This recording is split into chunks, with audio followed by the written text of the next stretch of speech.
Hey guys, tonight we're not sailing off with pirates. No greasy bandanas, no suspicious parrots whispering insults, and definitely no sunburnt sailors crying over a broken compass. Nope. Tonight, we're stepping into something far older, far deeper, and far more fascinating. The hidden threads, the secret echoes, the quiet bridges connecting the Old Testament and the New Testament. A tapestry woven across centuries, filled with prophets, promises, unexpected foreshadowing, and divine plot twists that would make even the best mystery writer raise an eyebrow. But before we dive into all that biblical brilliance, take a second to like the video and subscribe. But only if you actually enjoy what I do here. This isn't a guilt-driven altar call, don't worry. And leave a comment telling me where you're listening from and what time it is. Somehow, it's always 2 a.m. somewhere. And honestly, talking about ancient scripture at 2 a.m. just feels spiritually appropriate. Now dim those lights. Switch on a fan for that soft, sleepy white noise. Sink into your pillow, whether you're in bed, on the couch, or pretending the floor is just for a minute. And maybe tuck your feet in. Not because imaginary rats might nibble your toes this time, but because tonight we're wandering through ancient deserts, quiet olive groves, candlelit synagogues, and peaceful early churches. No rodents, just revelations. Let's pause for a second. Have you ever wondered what it actually feels like to see the Bible as one giant story rather than two separate books? To notice the subtle hints in the Old Testament, the shadows, the symbols, the prophecies that blossom into clarity in the New Testament. Have you ever thought about how many people across thousands of years kept these stories alive? By campfire, by scroll, by whispered teaching. Long before Bibles had leather covers or gold edges, or those tiny maps you pretend to understand. Tonight, we're taking a gentle walk through the hidden connections, the echoes of Abraham that show up in the Gospels, the poetry of the Psalms reflected in Jesus' words, the prophecies of Isaiah whispering through the early church, and the way ancient rituals became symbols of newer, deeper meaning. But we're not speed-running theology. We're slowing everything down, soft, calm, like reading scripture by lantern light after a long day. There's no rush, no debates, no lectures. Just quiet wonder at how these two testaments, written centuries apart, fit together like pieces of a divine puzzle. So, settle in. Let your mind drift back in time. Imagine the warm flicker of an oil lamp, faint harp music in the distance, dusty scrolls unrolling across a wooden table, and scholars murmuring over ancient words. Imagine prophets writing by moonlight, historians recording miracles, fishermen sharing stories, and generations passing wisdom forward with care. Tonight is about connection, how everything, old points toward something new, how every promise has an echo, and how the Bible is less two books and more one incredible story with 1,000 gentle threads woven through it. Now breathe softly. Let the weight of the day fall away, and let your heart settle into the quiet beauty of Scripture's hidden harmony. Ready? Let's begin. Chapter 1. A serene scene of quiet contemplation. The night has finally settled, soft and unhurried, wrapping the world in a blanket of stillness. In a dimly lit room, warm lamplight rests against the walls like a gentle embrace. The day's noise has faded into a distant memory. Its busyness, its conversations, its quiet worries slowly dissolving into the calm of night. A listener lies down, allowing the body to rest and the mind to drift, breathing out the last traces of tension as the world grows quieter with each passing second. The voice of the narrator enters softly, barely above a whisper, as though trying not to disturb the peaceful air. It invites the listener to let go, to release the rush of the day, to loosen the grip of tasks left unfinished, to surrender to a moment of stillness. The voice speaks gently, as if guiding someone through a doorway into a calmer world. It encourages the listener to close their eyes and imagine themselves resting under an ancient sky, the same sky seen by shepherds, prophets, and kings thousands of years ago. The same sky under which sacred stories were lived, written, and passed down. The voice becomes a companion, steady and reassuring, leading the mind slowly into the quiet wonder of biblical history. Here, in this soft place between wakefulness and sleep, the ancient words of Scripture begin to feel close, no longer distant stories from dusty pages, but living, breathing echoes that still whisper through time. The narrator speaks of the Old Testament, filled with promises, covenants, and the long, winding journey of God and His people. It speaks of wandering in deserts, of standing on mountaintops, of hearing truths spoken not in thunder, but in gentle, guiding whispers. These are stories familiar yet mysterious, grounded yet filled with layers of meaning, waiting patiently to be uncovered. As the listener sinks deeper into comfort, the voice shifts like a calm tide, introducing the New Testament, not as a new story, but as the unfolding of something long prepared. The narrator hints at ancient connections, subtle patterns, and threads woven carefully across centuries. It explains that nothing begins abruptly in Scripture. Everything grows from something older, something planted with intention. The listener imagines a lamp glowing in the darkness, illuminating just enough of the path to walk forward without fear. This is what the Scriptures do. One book lighting the next, one prophecy echoing into fulfillment, one story deepening the meaning of another. The Old Testament lays the groundwork, like roots hidden beneath the soil, while the New Testament blooms with the arrival of something promised and long awaited. The voice remains slow and warm, encouraging the listener not to analyze, not to struggle for understanding, but simply to rest in the beauty of these connections. It invites calm curiosity, not stress, wonder, not worry.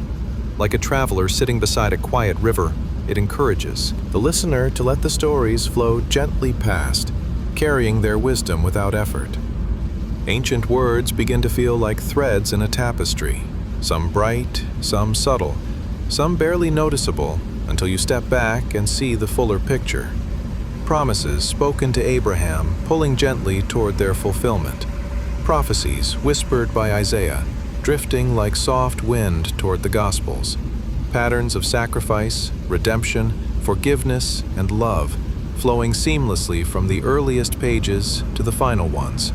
The listener breathes slower now, thoughts becoming softer around the edges. The voice reminds them that this moment of rest is sacred too, a small gift after a long day. In this place of peace, the Bible's deeper meanings are not studied, they are felt. They settle quietly like dew on grass, gentle and refreshing.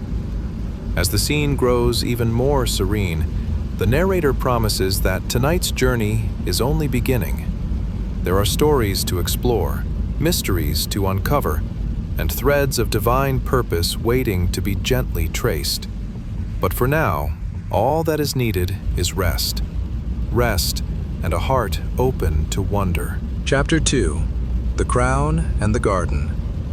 Welcome, dear listener. Today's chapters will warm your heart by the Lord. Sit back, relax, and prepare for a ride more delightful than a chariot pulled by a team of over-caffeinated donkeys. Tonight, we venture into a world where lush gardens meet thorny crowns, a prime example of biblical multitasking. Imagine this: the Garden of Eden, the birthplace of humanity, and at the same time, you have a crown of thorns whispering secrets of sacrifice and grace. Sounds tasty, doesn't it? Before we dive deeper, feel free to pour yourself a cup of chamomile tea, or perhaps a decaffeinated prayer. Remember to like, subscribe, and comment, only if you enjoy this serene journey, of course. But we won't hold you to it, just like your last gym membership. Now, imagine yourself in the grand, sun-kissed gardens of Eden. Do you have any idea who was responsible for that spectacular landscape? Were they sad about the thorns, or simply preoccupied with picking the perfect fig? Were there garden gnomes keeping watch over the fruit trees, or was the fruit just too ripe to not include? And what about laundry? Did Adam and Eve handle that inside or outside? Congratulations! You've just woken up in 30 CE, somewhere in the bustling, dusty heart of the early Roman Empire. The olive trees are whispering stories, and the scent of baking bread fills the air. A delicately adorned crown of thorns lies nearby, glowing softly like a nightlight that slowly fades out of existence when you think about touching it. Curious, isn't it? So let's ponder this. Could it be that this crown holds a secret bridge between the idyllic past of Eden and the heart-wrenching future foreshadowed by that thorny ring? Picture yourself wandering through the garden. The air is as fresh as mints crushed in a delightful summer's drink, but every step sends soft crunches beneath your sandals, a rather disagreeable, crunchy sound that reminds you of doing Pilates on a bed of pop rocks. The iridescent flowers bloom vibrantly, and butterflies flitter about like they own the place, while just beyond the foliage, thorns linger ominously. Let's talk about those thorns for a moment. If you thought stepping on a Lego was a pain, just imagine pricking your finger on a thorn while trying to pick fruit that could make you exponentially smarter, or at least get you a couple of notifications on Instagram. Every gardener has their challenges, you know. You might go from, "Oh look, apples," to, "Oh no, am I bleeding?" in just a millisecond. You can't help but chuckle at the thought. Did Eve ever think the fruit would come with such dramatic overtones? Like a bad horror movie, the thorns that haunted. Perhaps Adam should have taken an agave plant along with him, just to soften the blow. Now, let's turn our attention back to the crown. Its presence softens as a gentle hum fills the air. It's almost as if the throne of Jesus sits in anticipation. What could it, a crown meant for suffering, possibly share with the joy of a perfect garden? The crown whispers tales of sacrifice, of redemption. The soft, gentle breeze carrying the scent of olive blossoms, reminding you of the immense grace that flows through the Latin naming of joy. The God who brought us such beauty and, let's be honest, the occasional thorn. It's like God saying, "Hey, I'm here with you, complete with my thorns and all." The types of "you have got to be kidding me" moments that make life deliciously ironic. Picture this. There you sit, pondering this impossible duo, while a few Roman soldiers stroll by, chatter among themselves about the latest gossip, something about a cross and a rather naughty carpenter. Can you believe what he's doing? No Judas, no crown, no chamber of commerce. As you stroll deeper into the foliage, perhaps plucking a few peppery leaves for seasoning, that very crown shines with a peculiar glow, almost as if saying, "This moment is fleeting." It awaits an owner who will bear the world's burdens and transform them into whispers of love and hope. And isn't that the essence of life? Beauty intermingled with pain, like a garden that shouldn't work but somehow flourishes?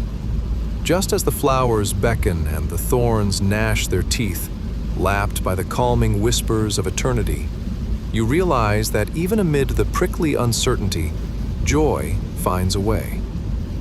The secret connections between the crown and the garden echo back and forth in unison. They intertwine lives, offer grace, and remind you, dear listener, that our narratives, too, are often formed by a blend of thorns and blossoms. And who could forget the good old moment of mistaking the joy of thorns for a delightful prick from Eden, where all began and culminated? Such irony, such beauty.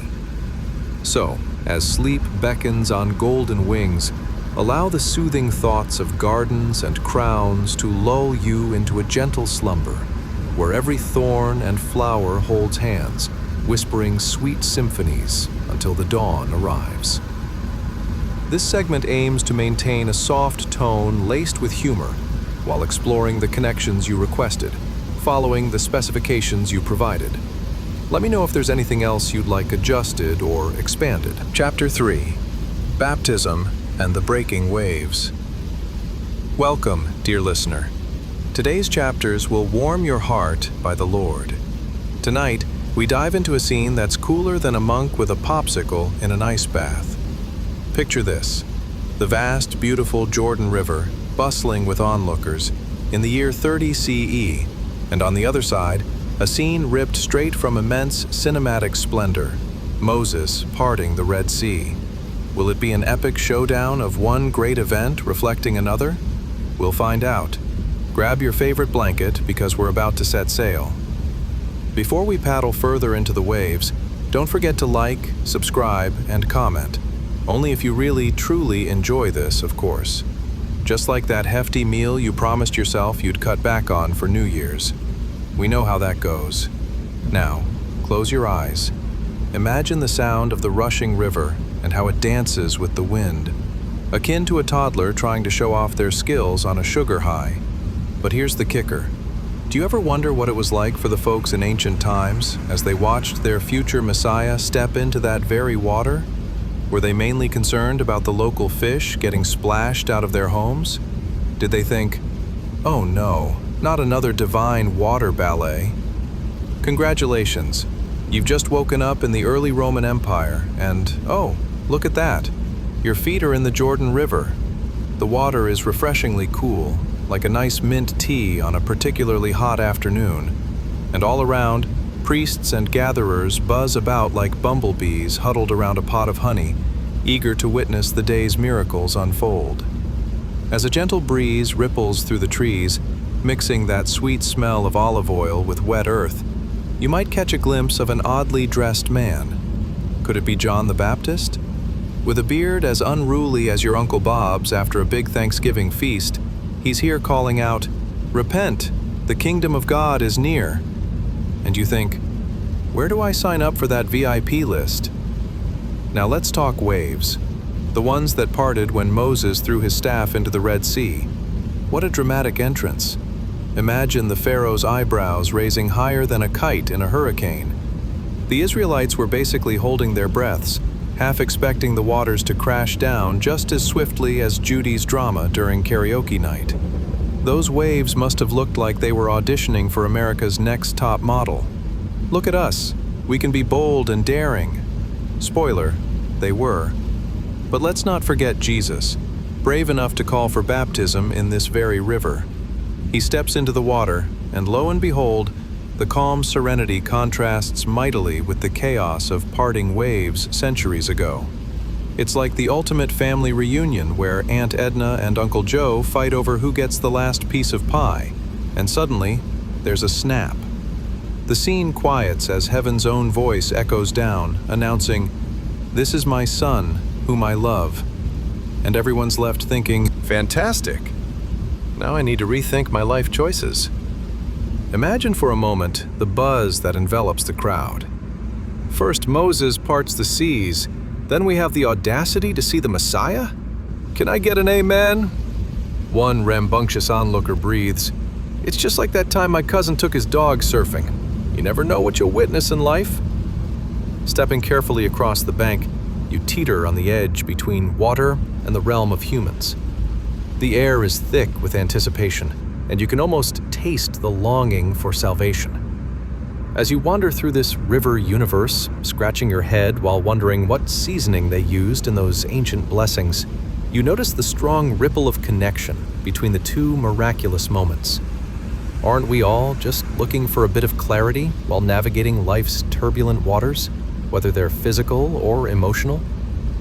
The redemptive power of Moses and Jesus to part seas and baptize humanity isn't just about water, it's about renewal.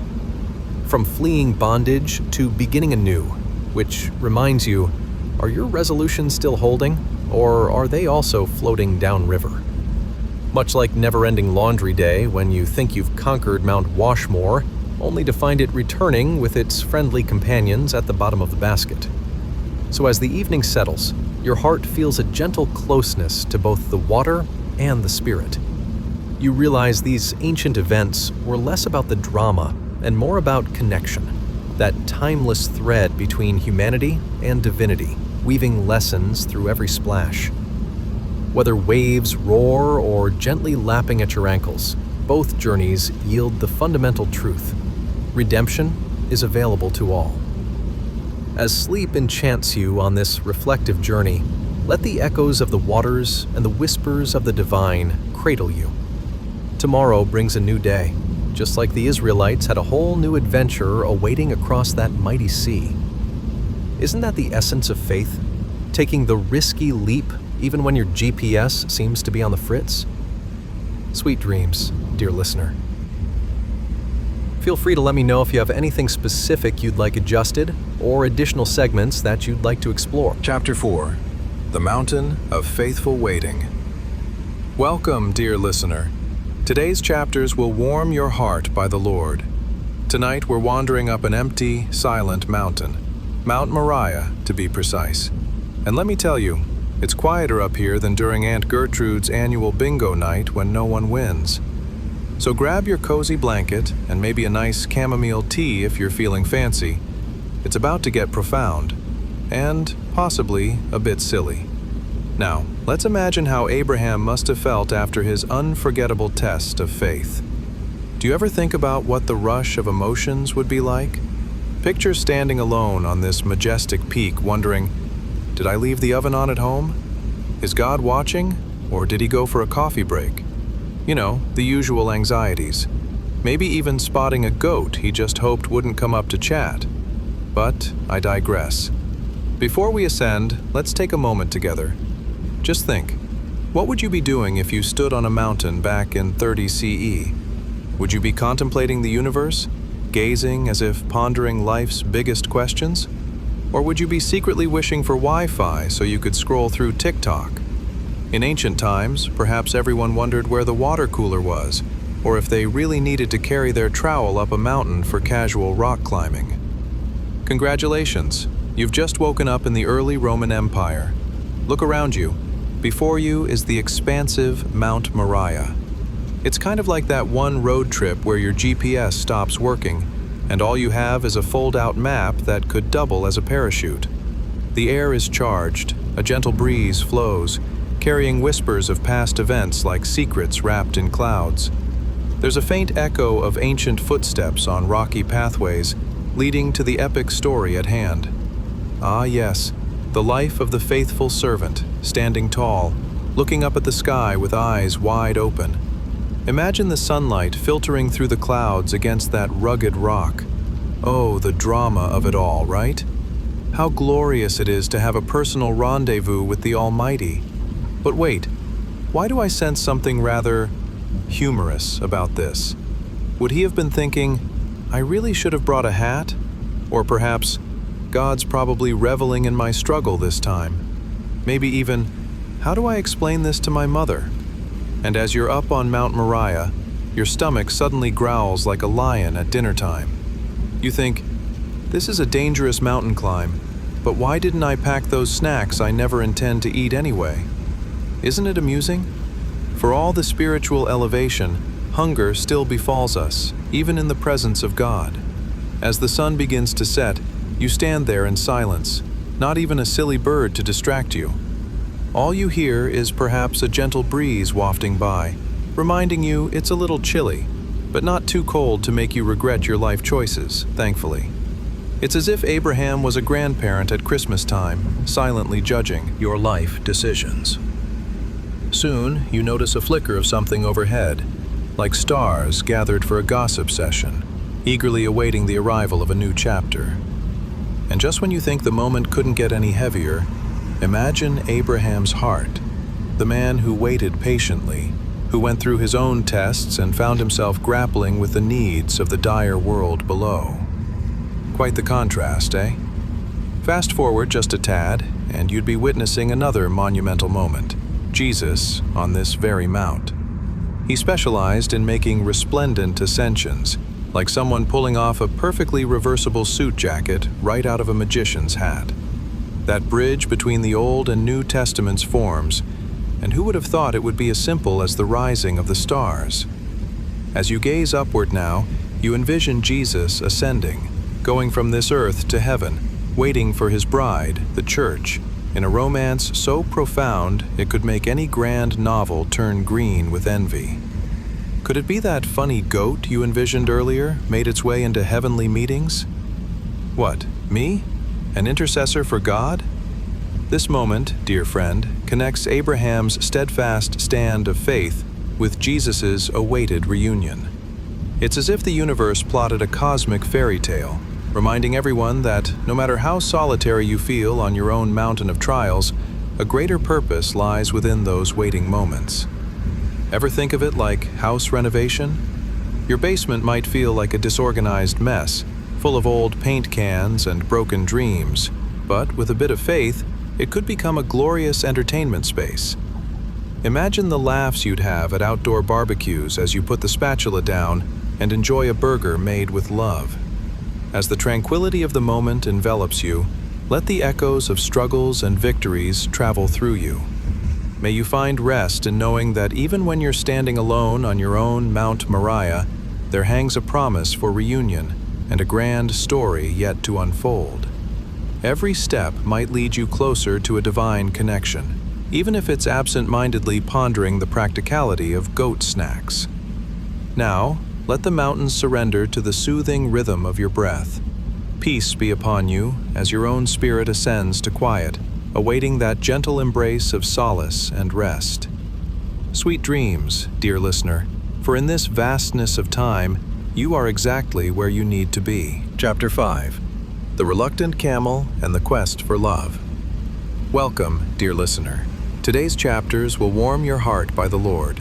Tonight, we dive into something more tangled than your last attempt at assembling IKEA furniture, the vast desert of 30 CE. Ah, the desert, where solitude reigns, sand gets everywhere, seriously, even in your breakfast, and camels think they run the show. Why don't you take a moment to consider what it must have felt like to be a humble servant on a mission in this magnificent land? Not just any mundane mission, mind you. We're talking about a heartfelt quest to find a wife for Isaac, without the convenience of dating apps. Imagine scrolling through a selection of eligible women like you would for a new outfit, only to be left talking to a bunch of goats. A real test of patience, am I right? Now, I'm sure you're wondering, did Eleazar have a playlist for his trek? Did he have desert blues blasting on his portable speaker? Or perhaps he was just trying to hold a deep conversation with his camel, who likely had a lot to say about choices in life.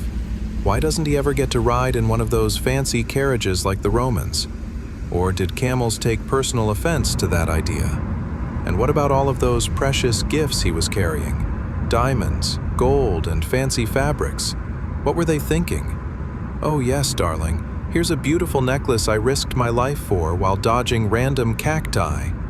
It's either that or getting stuck trying to figure out whether those gifts were for a wedding or just a random Tuesday. Either way, it sounds familiar, like buying something extravagant for a friend who is just getting through life. Congratulations! You've just woken up in 30 CE, the year of adventure and unfortunate camel hiccups. The sun hangs high, casting golden rays through the palm trees, creating playful shadows that dance on the sand.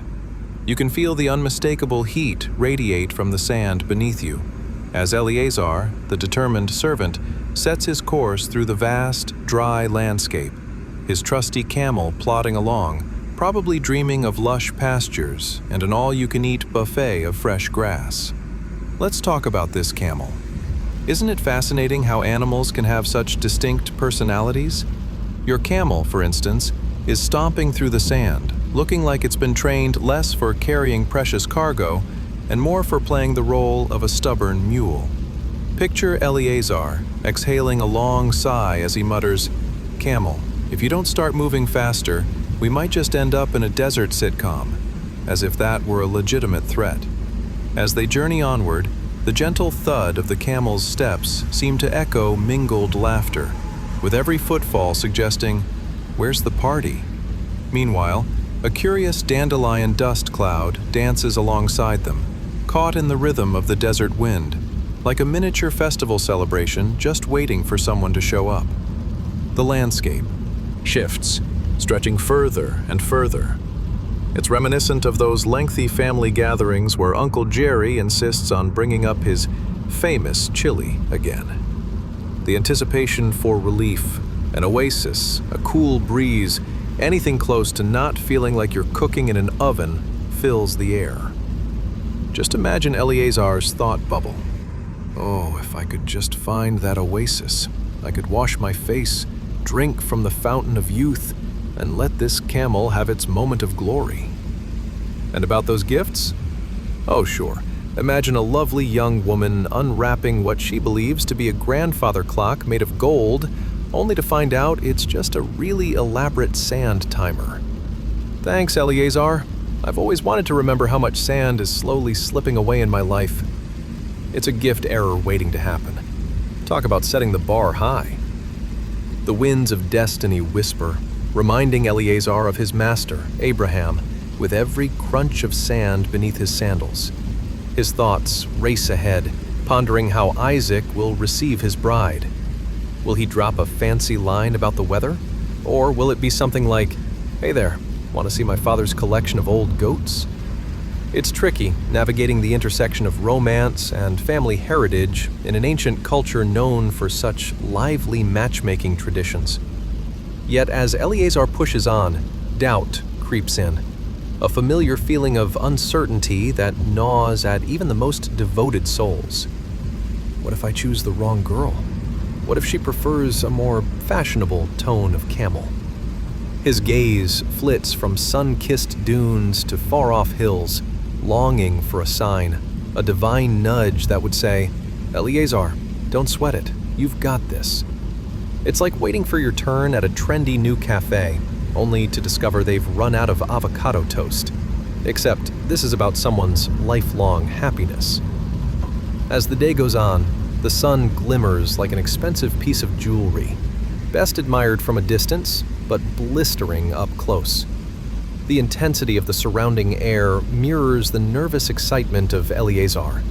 Perhaps he even questions, will my quest end in glorious matrimony? Or in another awkward family reunion where old cousins ask why I'm still single? With newfound resolve in his heart, you can imagine him sitting atop his camel, glancing skyward. With a sigh deeper than the canyon he's traversing, he thinks, if it's in God's plan, perhaps next week we'll just skip the formalities and head straight to the wedding cake. Remember, dear listener, life, as Eleazar is undoubtedly discovering, is often filled with unexpected flips and turns, just like a poorly made roller coaster. Still, it's the ride that connects us all, whether through awkward camel conversations or searching for love amid the grains of sand. So let the soothing rhythm of your breath take you into a peaceful slumber, knowing that even in the midst of chaos, fate has its whimsical ways of working things out. Sweet dreams, and may you also find your own hidden oasis, wherever it may be. Chapter 6: The Desert Whisperer and the Wedding Quest. Welcome, dear listener. Today's chapters will warm your heart by the Lord. Tonight, we embark on an adventure that's as awkward as finding your old high school crush on social media. The year is 30 CE in the sun-scorched expanse known as the Levant. Picture it, a desert where the sun thinks it's auditioning for America's Next Top Hotness, and where sand gets cozy in places you didn't even know existed. Now, have you ever considered what it must feel like to be a devoted servant like Eleazar, tasked with an epic mission to find a significant other for a man you maybe, just maybe, have only met at the family reunion where Aunt Martha wouldn't stop bringing up that unfortunate goat incident? What sort of playlist do you think Eleazar had for this arduous journey? Did he have road trip tunes blasting while discovering that his only wingman was a judgmental camel who probably thought he was the star of a desert dating show? But wait. Let's think about Eleazar's cargo, a treasure trove of gifts that could make a Kardashian weep with envy. I mean, seriously, talk about setting impossible standards for young Isaac. What's worse? Imagine presenting a gorgeous necklace, only to be met with, "Thanks, Eleazar. I hope this will pair well with my last-minute camel hair outfit." Talk about pressure, right? So let's dive into this tale woven through sand and prayer. As twilight wraps its warm embrace around the landscape, Eleazar finds himself under a sky splashed with hues that might just inspire Van Gogh, if only he had a camel and a little more time on his hands. Picture Eleazar kneeling on a soft patch of sand, the gentle winds ruffling his robes like an old pop song wafting through your mind. He lifts his eyes heavenward, saying, "All right, God, it's showtime. You've got my back, right? Because this whole matchmaking thing feels like trying to teach a cat to fetch." And just like that, he pours his heart into his prayer, the night bubbling with hope. The stars twinkle as if in on the cosmic joke, whispering encouragement to this weary traveler. Let's talk about this praying business for a second. Ever tried to keep focused when a lizard decides your sandal looks like a comfy home? Eleazar probably had a hilarious inner dialogue. So, he's not my soulmate, but hey, I could always make him my soul mate. Just close your eyes and envision him trying to meditate, while a band of desert critters start a miniature concert right under his nose. As he continues his supplication, he might think about the possibilities ahead of him. Rebecca, oh Rebecca, wherever you are, please love camels, preferably my camel. And could you toss in some gastronomical knowledge of cooking, because Isaac needs to eat? Because honestly, camel curry is not a dinner option anyone should sign up for. Guided by his prayers and the ever-persistent push of his stinky, stubborn camel, Eleazar wanders further into the night, the scent of sagebrush mingling with an impending sense of hilarity. Picture him muttering to himself, "If I find a woman who enjoys my company more than my camel, I will consider it a win." One cannot help but chuckle at the absurdity of it all. It feels like preparing for a blind date at a restaurant where they only serve kale. The wind brings a comforting chill as it dances across the dunes, a cord of hope binding Eleazar's heart. Dear Lord, if I find this Rebecca, please let her love my awkwardness. I don't want the story of my life to revolve around lost battles with cheese wheels at potlucks. And in the distance, he spots lights flickering from a small village, a beacon of hope, like the remote control for your favorite TV show that you can never manage to find when you need it most. Oasis or mirage, he muses. Maybe it's a grab-and-go camel meat stand. God knows we need better options. As he approaches, he can hear the humble sounds of chit-chat and laughter. Families gather around, weaving their lives into a tapestry of tradition and celebration. Eleazar's heart flutters. Could this be her? Is she the one meant to join Isaac in love and laughter? As footsteps guide him closer, he thinks, what's the worst that can happen?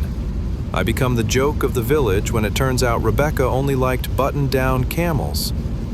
The mirth of life and love dances through the air, an ancient melody echoing through time, blending past and future in a whimsical song.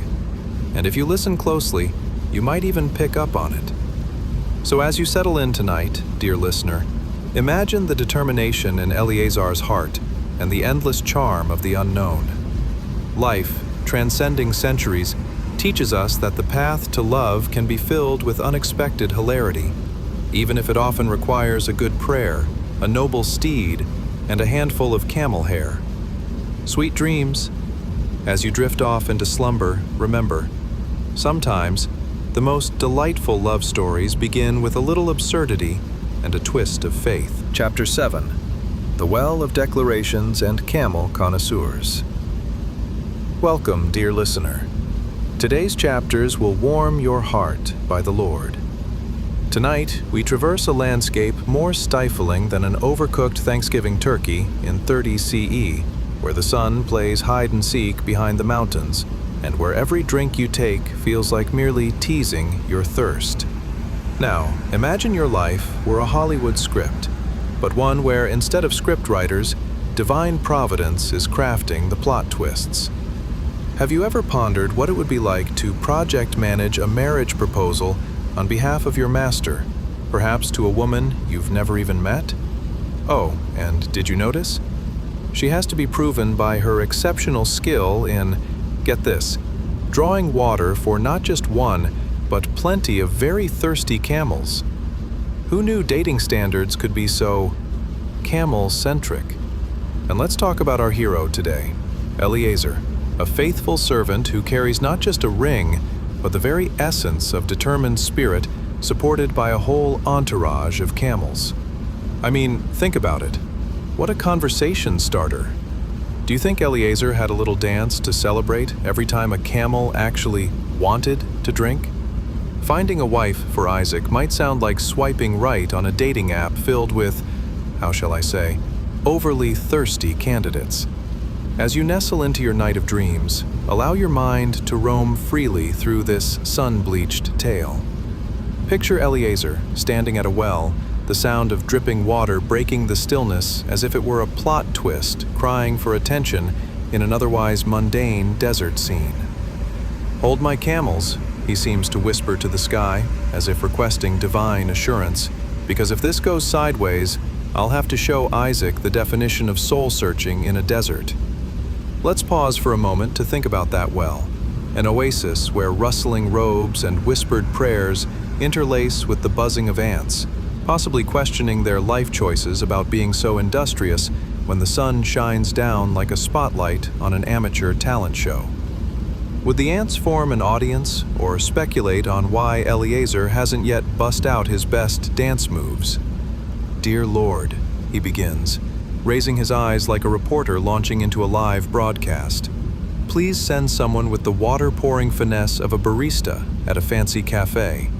Not only will she need to deliver H2O, but also possess the grace of a gazelle and the charm of, well, my aunt who keeps getting turned away at dance parties because she never knows when to stop the cha-cha."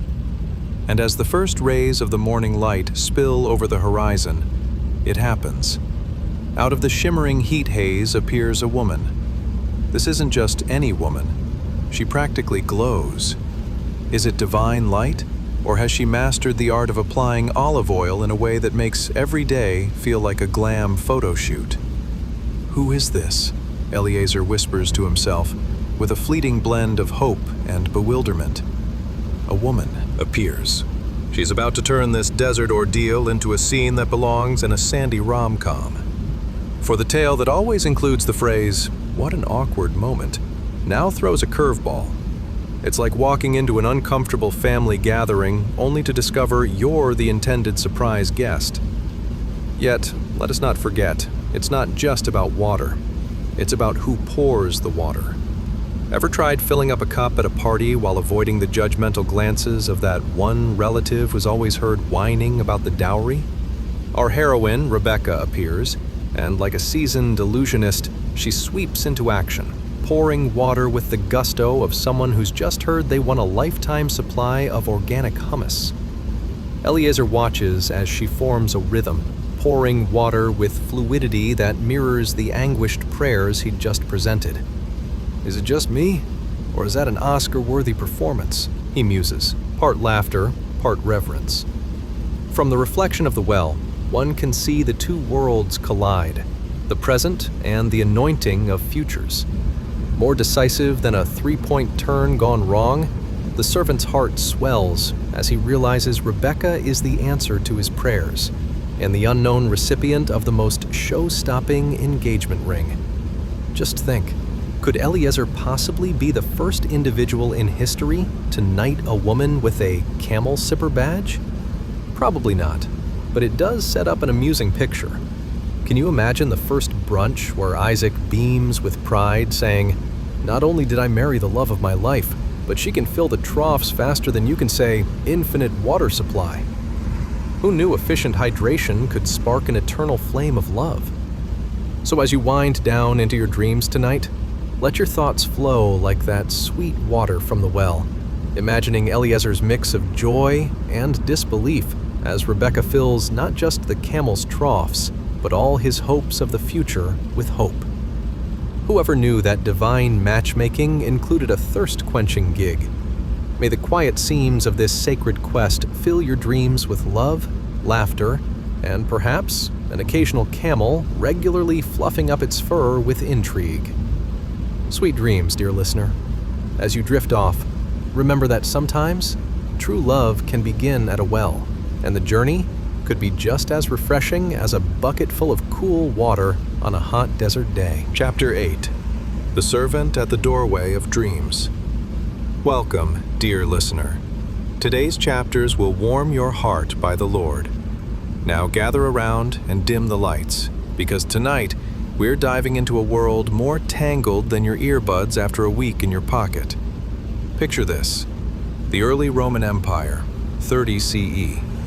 Right outside your cozy dwelling is Egypt's version of an overpriced theme park, the city of Capernaum. It's more crowded than a popular coffee shop on a Monday morning, and you've just stepped into the role of a servant. But fear not, dear friend, you won't have to wash any dirty dishes. Now, have you ever had to knock on a stranger's door while trying not to trip over your own dignity? What if, instead, you had the weighty obligation of securing a cozy night's rest for yourself and your camels? Yes, camels. Because apparently, in the land of sunburned travelers, an entourage of thirsty camels is what brings you the ladies. Imagine you've got your best knock-knock routine ready, but your heart is doing the cha-cha, wondering if there's even room in the Father's house for you. What if they say no? What if their answer comes with a side of judgmental looks? Or worse, what if the only hospitality they offer is the infamous bread of disappointment? Congratulations, dear listener. You've just woken up in 30 CE. More specifically, at the doorway of a family who might have just won the Best Family to Spend the Night With award. Or not. Now, imagine yourself as Eliezer, a faithful servant, standing at the threshold of possibility. The warm desert light bathes your hopeful eyes. You knock gently, heart racing like a chariot in the Olympic Games. And there it is, the question of the evening. Is there room in your Father's house for us to spend the night? Seems simple enough, right? But oh, the nuances. What the families would be thinking. Did you wash your hands before this? Is your turban on straight? Is that an appropriate greeting? And what about the camels? Will they redeem their thirst with a grain of hospitality? It's a microcosm of family dynamics. Perhaps the matriarch is peering from behind a curtain, calculating if the offerings from Eliezer and his camels are worth the trouble of additional mouths. I mean, we all love a good guest, but let's not forget the sheer drama of sharing a space, let alone providing supper. Just imagine the mother hen proclaiming, "Last time I checked, we didn't sign up for Camel Economic Advisory Services." As you await the response, nerves buzzing, let's crank up the atmosphere. You can almost hear the crickets tuning their strings, performing a symphony fit for a festival, while your heart beats like someone just pressed play on a rave playlist. Eventually, the door creaks open, revealing a face that could be either welcoming or, dare I say, about to deny you entry with a side of, "Who are you again?" But wait, the look transforms. You're greeted with the warmth and light of an open heart. Imagine a grandmother, arms spread wide, ready to hug you like a shimmering burrito in a blanket. Eliezer notices her joyful eyes sparkle like the best olive oil at a culinary fair. "Welcome," she exclaims, as if she hasn't heard that sweet question for years. "There's indeed plenty of room. Come in, come in." The camels, rather impatient but also bemused by your internal melodrama, somehow sense an impending feast. As you shuffle into the house, the scent of freshly baked bread and herbs envelops you like divine reassurance. The atmosphere thickens with laughter, stories of ancient exploits, and perhaps the latest gossip about the neighbor's mischievous goat. It's cozy, perhaps cozier than your most oversized sweater on a Sunday afternoon. A warm invitation to leave behind the heat of the day and surrender to a night of shared hearts and prayers. As Eliezer settles in, he thinks to himself, what a win. Maybe he'll even ask about that certain daughter, the one who fills water troughs faster than a Roman senator can lose his temper. It's suddenly a hopeful matchmaking venture that's taken a turn from a potential disaster into a mutual celebration. Isn't that just like life? When you knock on a door, half afraid it might be slammed in your face, only to discover hospitality and joy waiting, just like a surprise package on your doorstep? So, drifting off to sleep, can you find the humor tucked within this journey? In an age without social media, where every like or engagement requires essence rather than a swipe of a finger, the bonds formed over shared hospitality echo through time. As you snuggle deeper into your covers, may your dreams be filled with laughter, the warmth of cozy homes, and the joyous clattering of festive gatherings, surrounded by unexpected blessings and a spirit of togetherness. Sweet dreams, dear listener. May you awaken to the warmth of connection. That's the essence we all seek. Chapter 9. The Servant's Slumber. Now that we've navigated through the warm welcome of Eliezer into a cozy home, let's take a moment to appreciate the peace that wraps around him like a well-worn shawl. Picture this: the gentle flicker of oil lamps casting playful shadows on clay walls, the aroma of spiced lentil stew lingering in the air, a quiet hum of conversation that wraps around you like a warm blanket, lulling the senses into a tranquil state. If you could see Eliezer sitting there, you'd notice a wide grin plastered across his face, brighter than a freshly polished centurion's helmet. After a day fraught with the kind of tension that could make a porcupine blush, he finally experiences the sweet victory of a job well done. He's not just a servant anymore. He's a bringer of comfort, a messenger of warmth. And in this moment, does he look like someone who's just defeated a dragon or two? Absolutely. Eliezer watches as the loving family shares laughter and stories, each chuckle punctuated by the occasional thump of a foot on the woven rug, reminiscent of a playful dance, or, in his humble service, more akin to a gathering ritual. Isn't it funny how humans can turn simple acts of breaking bread into a spectacle worthy of applause?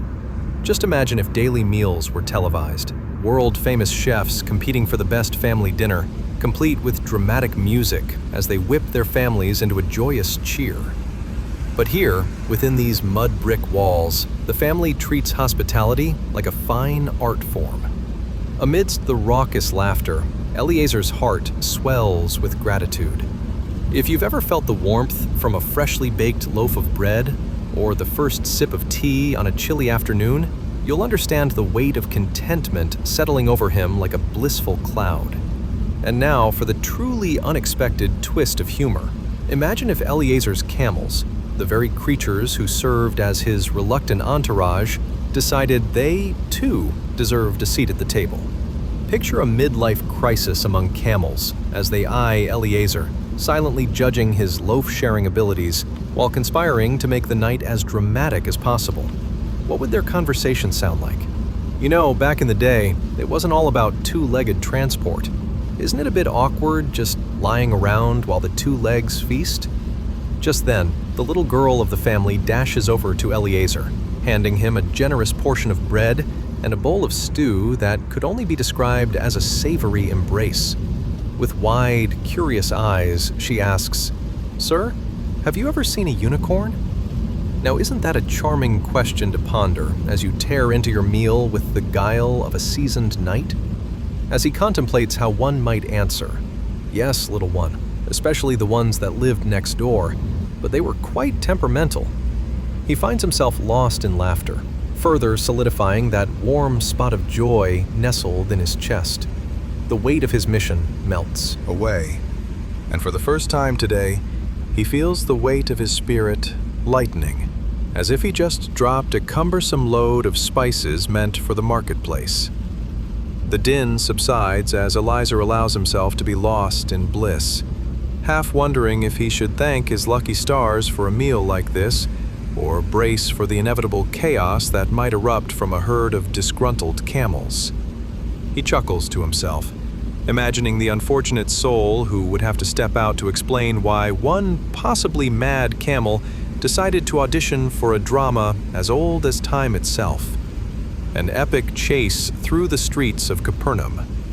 Yet in this delightful chaos, he recognizes a profound truth. Life is best shared. With each ladle of stew, each piece of laughter, Eliezer understands that fulfilling his master's mission isn't about bringing back simply a room for the night. It's about weaving connections, building community, and fostering the kind of warmth that transforms a mere dwelling into a home. And when the night settles in deeper and the laughter softens into whispered prayers, Eliezer feels himself drift away, nestled among dreams of camels doing ballet and a little girl feeding unicorns silver grains. Beneath the watchful eye of the stars, with all cares cast aside, he finds not just rest, but fulfillment.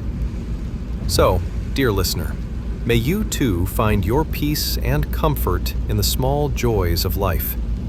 As you close your eyes and surrender to sleep, may your dreams be filled with laughter and those delightful, unexpected connections that come from the simplest acts of kindness.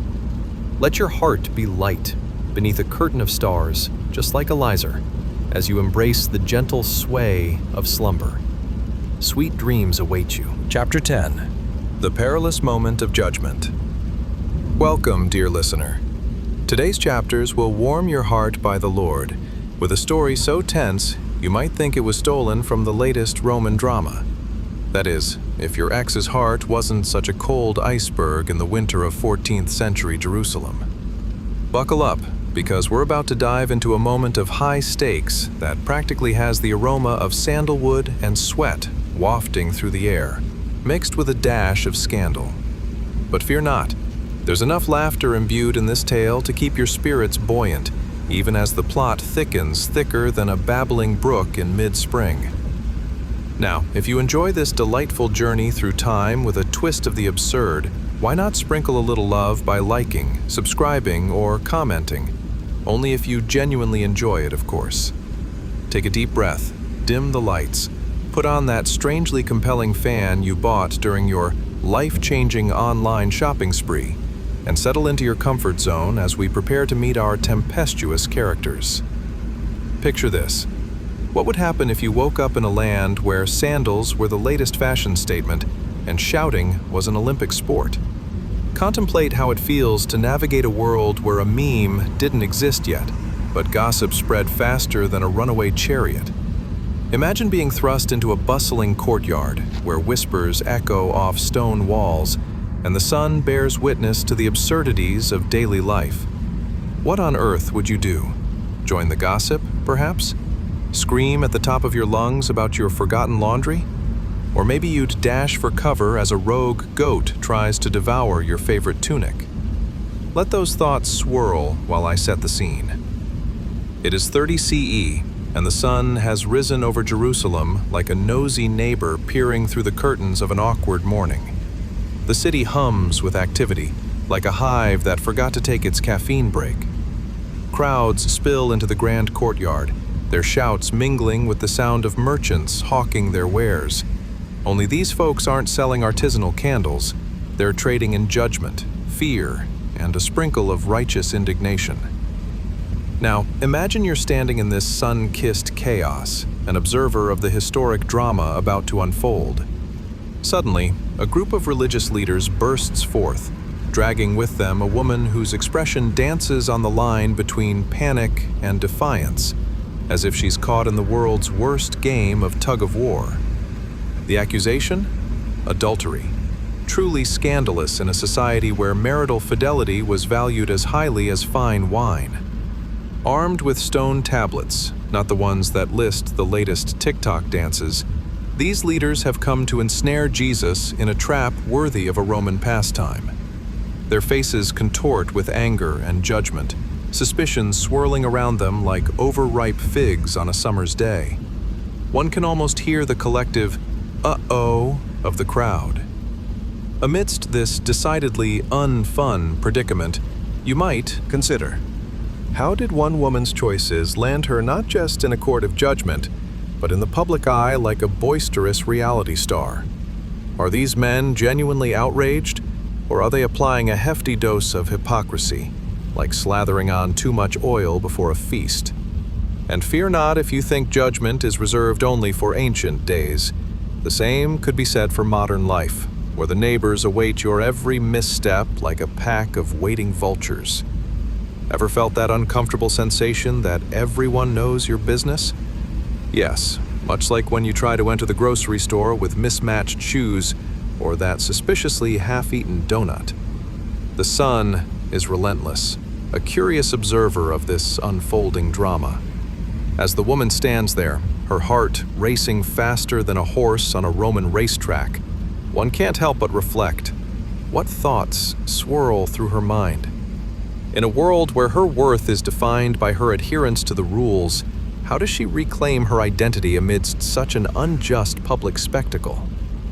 Finally, Jesus emerges, a calm presence amidst the maelstrom of accusation. Picture him, with his hair gently tousled in the wind, appearing as serene as a freshly caught fish in a barrel of water. The religious leaders, eyes gleaming with superiority, chant their demands. They're like children at a birthday party, yelling for cake while ignoring the fact that they are merely borrowing the spotlight. Let he who is without sin cast the first stone. Oh, the audacity wrapped in grace. It's almost as if he knows the angst of daily life, a wisdom as old as time itself, infused with a touch of quirky humor. Can you imagine the discomfort of the stone throwers? It's as if they've just realized they've shown up to a potluck with nothing but a wilted lettuce. As Jesus squats down, drawing in the dust, aptly practicing his poetic artistry, he seems to reshape the tense atmosphere with every line he etches into the ground. The crowd holds its breath as the religious leaders stand puzzled, their plot unraveling like a poorly knitted scarf. Suddenly, the absurdity of the situation hits. These men, so quick to condemn, must now confront their own flaws, the cracks within their facades unraveling one by one. Jesus' quiet wisdom provides them with a mirror, reflecting back all that they've tried to hide, a perfectly ironic twist that leans into the absurdity of their previous judgment. At that moment, you realize the connection. From ancient times to our modern lives, humanity seems eternally caught in the same cycle, a dance of judgment, hypocrisy, and redemption.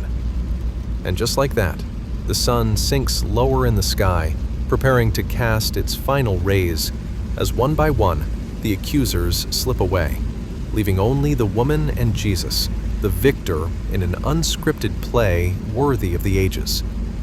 So, dear listener, as you drift into sleep, remember that grace holds the power to transform moments of judgment into opportunities for reflection. Close your eyes and let This tale play softly in your mind, like an ancient lullaby wherein laughter meets solemnity, guiding you gently towards sweet dreams. Stay tuned for what's coming next, for it's bound to make you ponder, laugh, and perhaps even ponder your own encounters with judgment in your life. Sweet dreams await, my friend. Chapter 11. The Dusty Revelation. Welcome, dear listener. Today's chapters will warm your heart by the Lord as we dive into a captivating tale packed with twists and reflections. It's about as intense as trying to bake a souffle while riding a bumpy chariot down a cobblestone road. Picture this: a time when your social network consisted of literally everyone in the town square, and your biggest concern was whether your tunic was on straight or if the goat had wandered off with the neighbor's laundry again. Now, if you fancy an evening filled with humor sprinkled over profound wisdom, like cheese on a charcuterie board, feel free to like, subscribe, and share your thoughts in the comments. But only if you actually enjoy it. We're not here to market bath bombs after all. So, take a deep breath, dim the lights, and get comfortable. Maybe you'll even want to crank up that fan because, let's be honest, the air quality in 30 CE could feel about as refreshing as a stale piece of bread. Now, have you ever wondered how you'd navigate scandal in a world where the rumor mill is on hyperdrive? How do you avoid making eye contact with an angry mob while trying to figure out who stole your last olive? Or what about those moments when your secrets bubble to the surface like overcooked gruel? Imagine being thrust into a land where sandal-related foot injuries were about as common as bad weather, and every marketplace encounter ran the risk of turning into a daytime drama. Congratulations! You've just woken up in 30 CE Jerusalem, where we find ourselves encircled by crowds larger than an amphitheater on festival day. The air is thick with tension and the smell of sun-baked earth, as voices clash like swords in a gladiatorial battle. What chaos awaits you in this dusty square? What whispered judgments ride the backs of the flapping tunics around you? Well, today, the hot topic of the day involves a woman, cornered by a gaggle of religious leaders, each wearing expressions of such righteous indignation, it's almost comical. Speaking of ironic twists, keep in mind that while the morning sun blazes overhead, our scene holds an undercurrent of absurdity as thick as the dust you can feel sticking to your feet. The crowd is thickening, the air sizzling with judgments, and it seems everyone is more than ready to grab their metaphorical stones. Amidst this pandemonium stands Jesus. Imagine him, kneeling in the dirt with a calmness that could put a sleeping cat to shame, punctuating the air with serenity while simultaneously sketching messages in the dust like a divine artist. His posture radiates peace, refusing to engage directly with the fervor that surrounds him. You could say he's almost like a bemused philosopher suddenly invited to an argument he never signed up for. "Oh, look at those guys," you mentally chuckle, picturing Jesus as a spectator at a Roman circus, scoffing at their overdramatic performance. Do they think they hold the power of judgment over others? Didn't they hear about grace? Or did they leave that out of their scrolls? As he draws shapes in the earth with his finger, as if doodling a secret sign that might be a code for something profound, maybe a note to the future that says, "Relax, guys, it's all going to be okay." The crowd leans in closer to witness the unfolding spectacle. It's as if their breath could be heard in the stillness, teetering between disapproval and curious anticipation. And then it happens. The religious leaders, caught up in their zeal to push forth the harshest of judgments, swing their accusatory hands with the kind of fervor typically reserved for a sales pitch on market day. "This woman stands guilty of adultery," they cry, their hypocrisy so thick it feels like you could slice it with a butter knife. Can you imagine the woman standing there, engulfed in shame and doubt, as paralyzed as a deer caught in the headlights of an approaching cart? What twisted humor in fate that her transgressions have become the centerpiece of an absurd public trial, like an unflattering viral TikTok. In an unexpected twist worthy of a soap opera, Jesus responds without raising his voice. "Let he who is without sin cast the first stone." Oh, if only those indignantly glowering men could see the hilarious irony. Their faces contort as they suddenly feel the weight of their faults pressing down like a heavy wool tunic on a hot summer day. The crowd, once buzzing like a hive of annoyed bees, begins to drift back, some chuckling quietly as they realize they weren't really here for the show of judgment, but perhaps a chance to witness grace. As Jesus continues to doodle in the dust, it becomes almost comical. Here he is, like a patient teacher in a classroom full of rowdy children, ready to give his lesson on compassion. And who among us, perhaps embarking on a wild internet rabbit hole, has not chuckled at the absurdities of our own missteps? Our lives are undoubtedly peppered with moments when we could use a gentle nudge back toward grace and mercy. And just like that, the sun leans lower in the sky, casting a softer light over this poignant moment, a wink from time itself. You'll drift off to sleep tonight pondering how grace can reshape our judgments. Perhaps there's a little lesson in the dust that Jesus left behind for all of us, one filled with laughter and a reminder that we are all works in progress, bending as light as dandelions in the evening breeze. Sweet dreams await, dear friend. Stay tuned for what's next, for it's bound to tug at your heartstrings while also tickling your funny bone. Good night. Chapter 12, The Inscription of Grace. Welcome, dear listener. Today's chapters will warm your heart by the Lord as we step into a tale that's juicier than a roasted quail at a Roman feast, and inclined toward drama as your neighbor's cat nightly serenades at the break of dawn. Now you're in for a treat. We'll be delving into the striking connection between the profound moments etched in stone and the miraculous strokes of grace written in the dust. But before we roam the cobblestones of this marvelous tale, why not take a moment to reflect? Have you ever accidentally mistaken a scone for a hard rock during tea? Or wrestled with the seriousness of a discussion while everyone else talked about the last goat racing competition? Picture that same tension here. Tonight, grab your blanket, envelop yourself in its warmth, and prepare to slip off into somewhere more comfortable than your last family reunion. And dear friend, if you feel inclined, like, subscribe, and drop your thoughts in the comments. Only if you find humor in our sacred stories, of course. We're not hawking papyrus scrolls over here. Now, let's gently slide back to a time where sand clung to your feet as defiantly as it clings to your favorite pair of sandals at the beach. Congratulations! You've just woken up in 30 CE Jerusalem, where the drama unfolds thick and fast, like a bucket of olives thrown into a stone oven. Let's talk about the curious juxtaposition of divine moments, the visible might of God inscribing commandments on stone tablets, and yet here stands Jesus, drawing with his finger in the dust, the Son of God echoing his Father's sacred law while creating a scene more riveting than a comedy show. You find yourself under the sunlit sky of the ancient desert, where the air shimmers as though even the atmosphere is holding its breath in anticipation.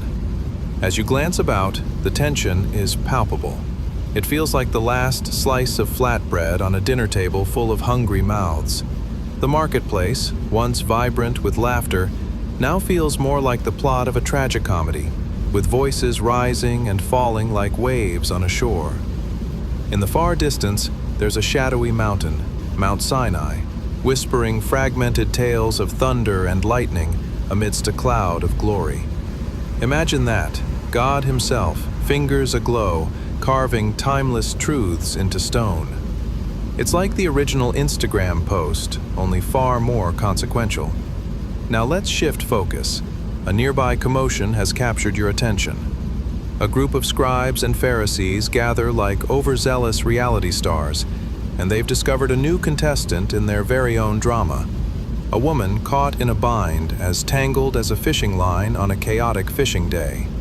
You cringe as the mob furor grows, a tempest brewing quicker than an espresso pot over an indifferent flame. But wait, in the circle stands Jesus, kneeling in the dirt, his presence calming the air. You can almost hear the silent chuckles of the dirt, welcoming his fingers. The original artist, not concerned with the press, doodling prophetic strokes in the earth, like a kid in a Roman historical art class. Ever tried crafting art in the sand? It hardly holds, much like your neighbor's last attempt at caramel souffle. Yet here is Jesus, somehow making his unscripted exhibition meaningful. What a masterclass in turning the moment from condemnation to compassion. Oh, look at those fellows, you mentally muse, drawing parallels to the relentless drama of social media. Do they really consider themselves the flag bearers of righteousness? Don't they know about grace? Honestly, did they forget to read the highlight reels? As he continues to draw, Jesus' actions unveil a beautiful truth, echoed in the dust beneath. Let he who is without sin cast the first stone. If only the Pharisees had paid more attention when they were supposed to pitch their tents during their youth's great wanderings.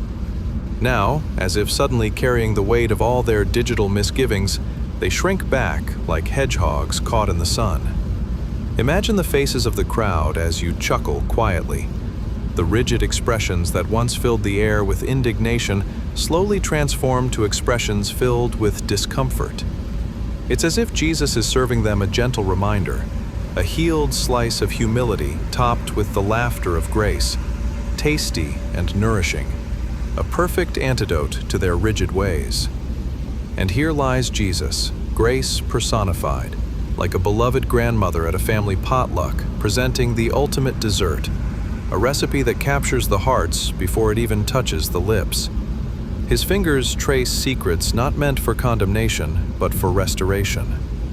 As the sun wanes, a soft glow envelops you, breezes whispering sweeter truths. It almost feels like divine laughter echoing. a humorous reminder that even in the dust, there's resurrection. Who could have thought? Tonight, as you cradle your pillow, remember the art of grace inked in this world, in the unexpected corners of life. There's always room for laughter, the prayerful whispers and the comic sparks. Isn't it comforting to find that even amidst the profound, there's an invitation for us all to be a little silly, a little humble, and a lot more gracious? Now, drift gently off into dreams that reveal the connections and discoveries you too might inscribe in your heart. Sweet dreams, dear friend. Stay tuned for what's next, for it's bound to unravel deeper threads of wisdom, humor, and warmth, woven intricately for your soul. Good night. Chapter 13. The Unlikely Judgment. Welcome, dear listener. Today's chapter will warm your heart by the Lord, hotter than the sun baking a loaf of stale bread in an ancient Roman oven. As you find comfort in this story, think of it as a lovely cup of herbal tea, as your axe suggests a hike uphill, both soothing and a dash absurd. Tonight, we will dive deeper than a fisherman trying to catch dinner with a sieve, exploring the intricate threads that weave together the Old and New Testaments in a way that would make even your high school history teacher chuckle over a cup of cold tea.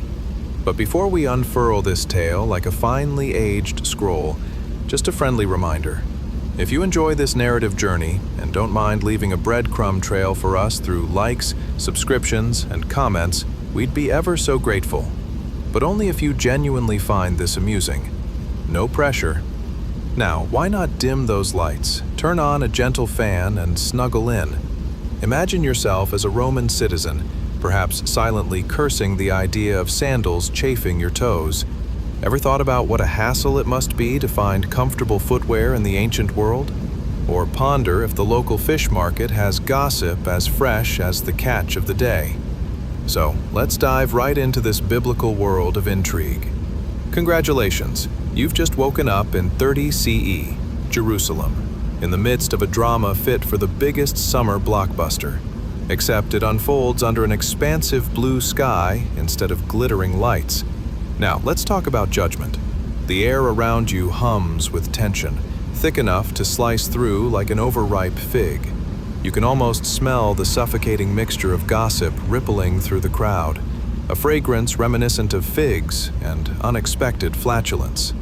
Before you stands a group of scribes and Pharisees, the self-proclaimed moral guardians, resembling an ancient reality show coming to life.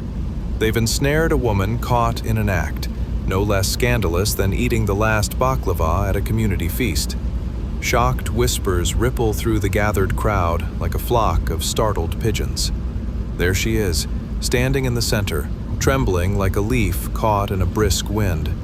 Her face is steely with fear, and you can almost hear her heart racing like a chariot on a dust-swirled path.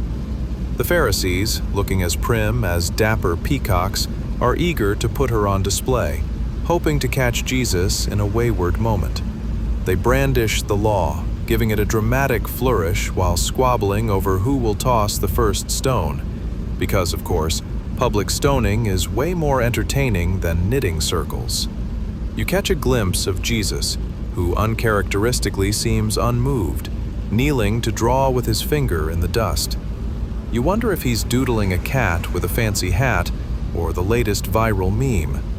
He certainly has a flair for creating memorable moments. What could he be drafting that would have the power to shift the tides? Let any one of you who is without sin be the first to throw a stone at her. His words echo around the dusty square, striking chords of empathy louder than a trumpet concert at a family reunion. It's as though time has paused. Did he just compare their judgmental hearts to a bag of day-old lentils? The Pharisees hesitate, their confidence faltering faster than a Roman soldier trying to do yoga. One by one, they drop their stones, which tumble to the ground like a farmer's errant harvest. The first man lets go. You could hear a pin drop. Not even a toddler's tantrum could muster such silence. You watch in disbelief as they're reminded of their own humanity amidst their holier-than-thou selves. every face in that crowd morphing from determination to an acute awareness of their own sins, and perhaps their last questionable meal.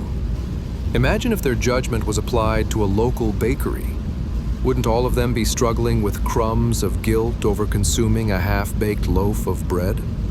"Here's your gluten-free penance," they would quip, tossing flour into the air with exaggerated flair.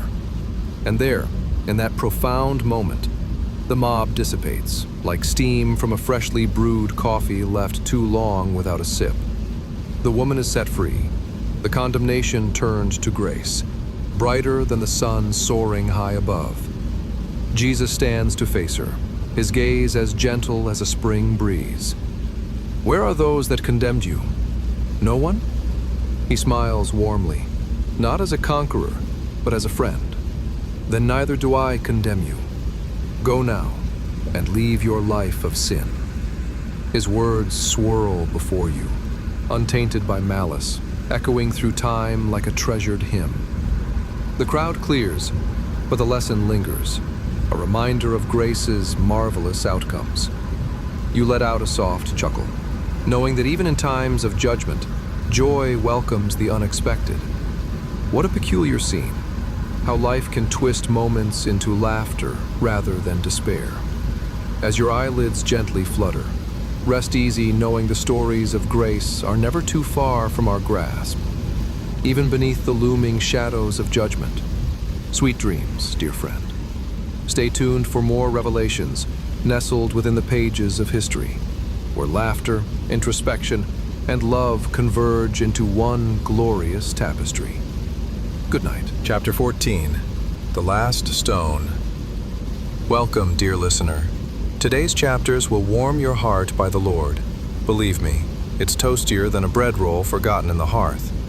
As we ease into tonight's tale, imagine you're wrapped in warm woolen blankets, like a fluffy burrito waiting for some divine guacamole on the side. Tonight we'll explore something more riveting than a telenovela starring a talking goat. Picture it, the ancient streets of Jerusalem in 30 CE, where life is as unpredictable as your Wi-Fi connection during a thunderstorm.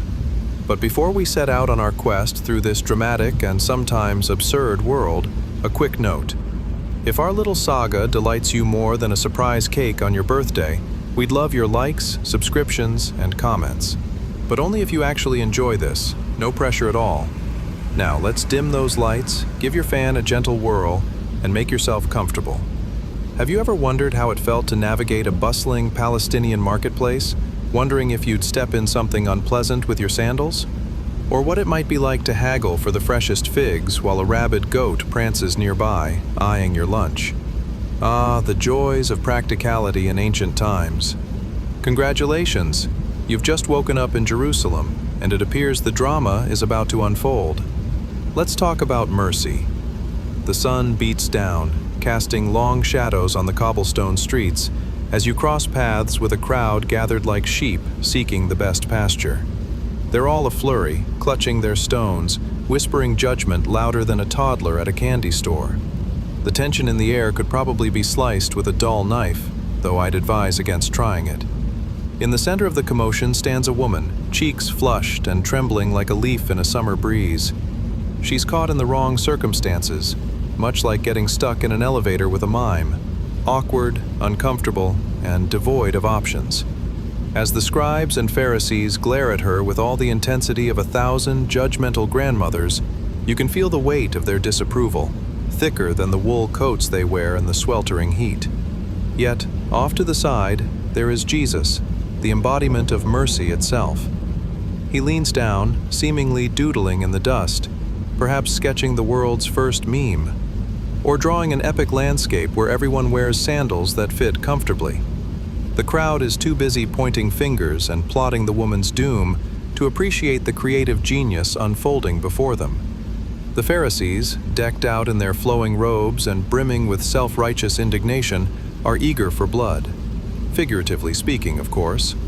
"Moses says she should be stoned," one shouts, as though he just uncovered a treasure map to eternal glory, completely missing the point that sharing stones is about as productive as trading in broken chariots. So, out of nowhere, Jesus, ever the playwright of this drama, announces, "Let anyone among you who is without sin be the first to throw a stone at her." Ah, the twist. It's like an unexpected plot twist in your favorite sitcom. You can almost hear the collective gasp of disbelief echo through the crowd. Their bravado starts to ebb away, much like the summer heat retreating into evening coolness. The stones begin to drop, each thud against the ground creating a sound no less dramatic than an opera's climax. Can you picture it? One moment, they are ready to launch stones with all the enthusiasm of an overly competitive kitchen staff. The next, each one realizes they've forgotten to wash their own hands before making any grand proclamations about cleanliness. One by one, the accusers shuffle off, feeling a tad sheepish, as if caught wearing socks with sandals, utterly mortified. The last Pharisee stumbles over his own feet, while you can't help but imagine their embarrassment akin to tripping down a flight of stairs while carrying a platter filled with falafel. In this moment, the woman stands before Jesus, surrounded by the silence of a calmed storm. "Where are your accusers?" he asks, his voice as soothing as a gentle breeze rustling through olive trees. "Has no one condemned you?" She shakes her head, her resolve building like a sweet candy in a gumball machine. "Then neither do I condemn you." Those words, simple yet profound, feel like a warm hug on a chilly evening. Go now, and leave your life of sin. At this point, her fear begins to dissolve like sugar in hot water, replaced by a noticeable relief brighter than a new day dawning. Is there anything more beautiful than being wrapped in mercy? Like a freshly baked loaf of bread resting under a cozy cloth? It settles in your heart. It's unearned, yet there it is, a stunning gift. As the crowd disperses, you find yourself chuckling softly. Mercy truly has a way of turning situations upside down. Imagine the pop-up dialogue as the original How to Lose Friends and Alienate People under the dramatic sky. So as you close your eyes tonight, allow yourself to rest in the comforting embrace of grace.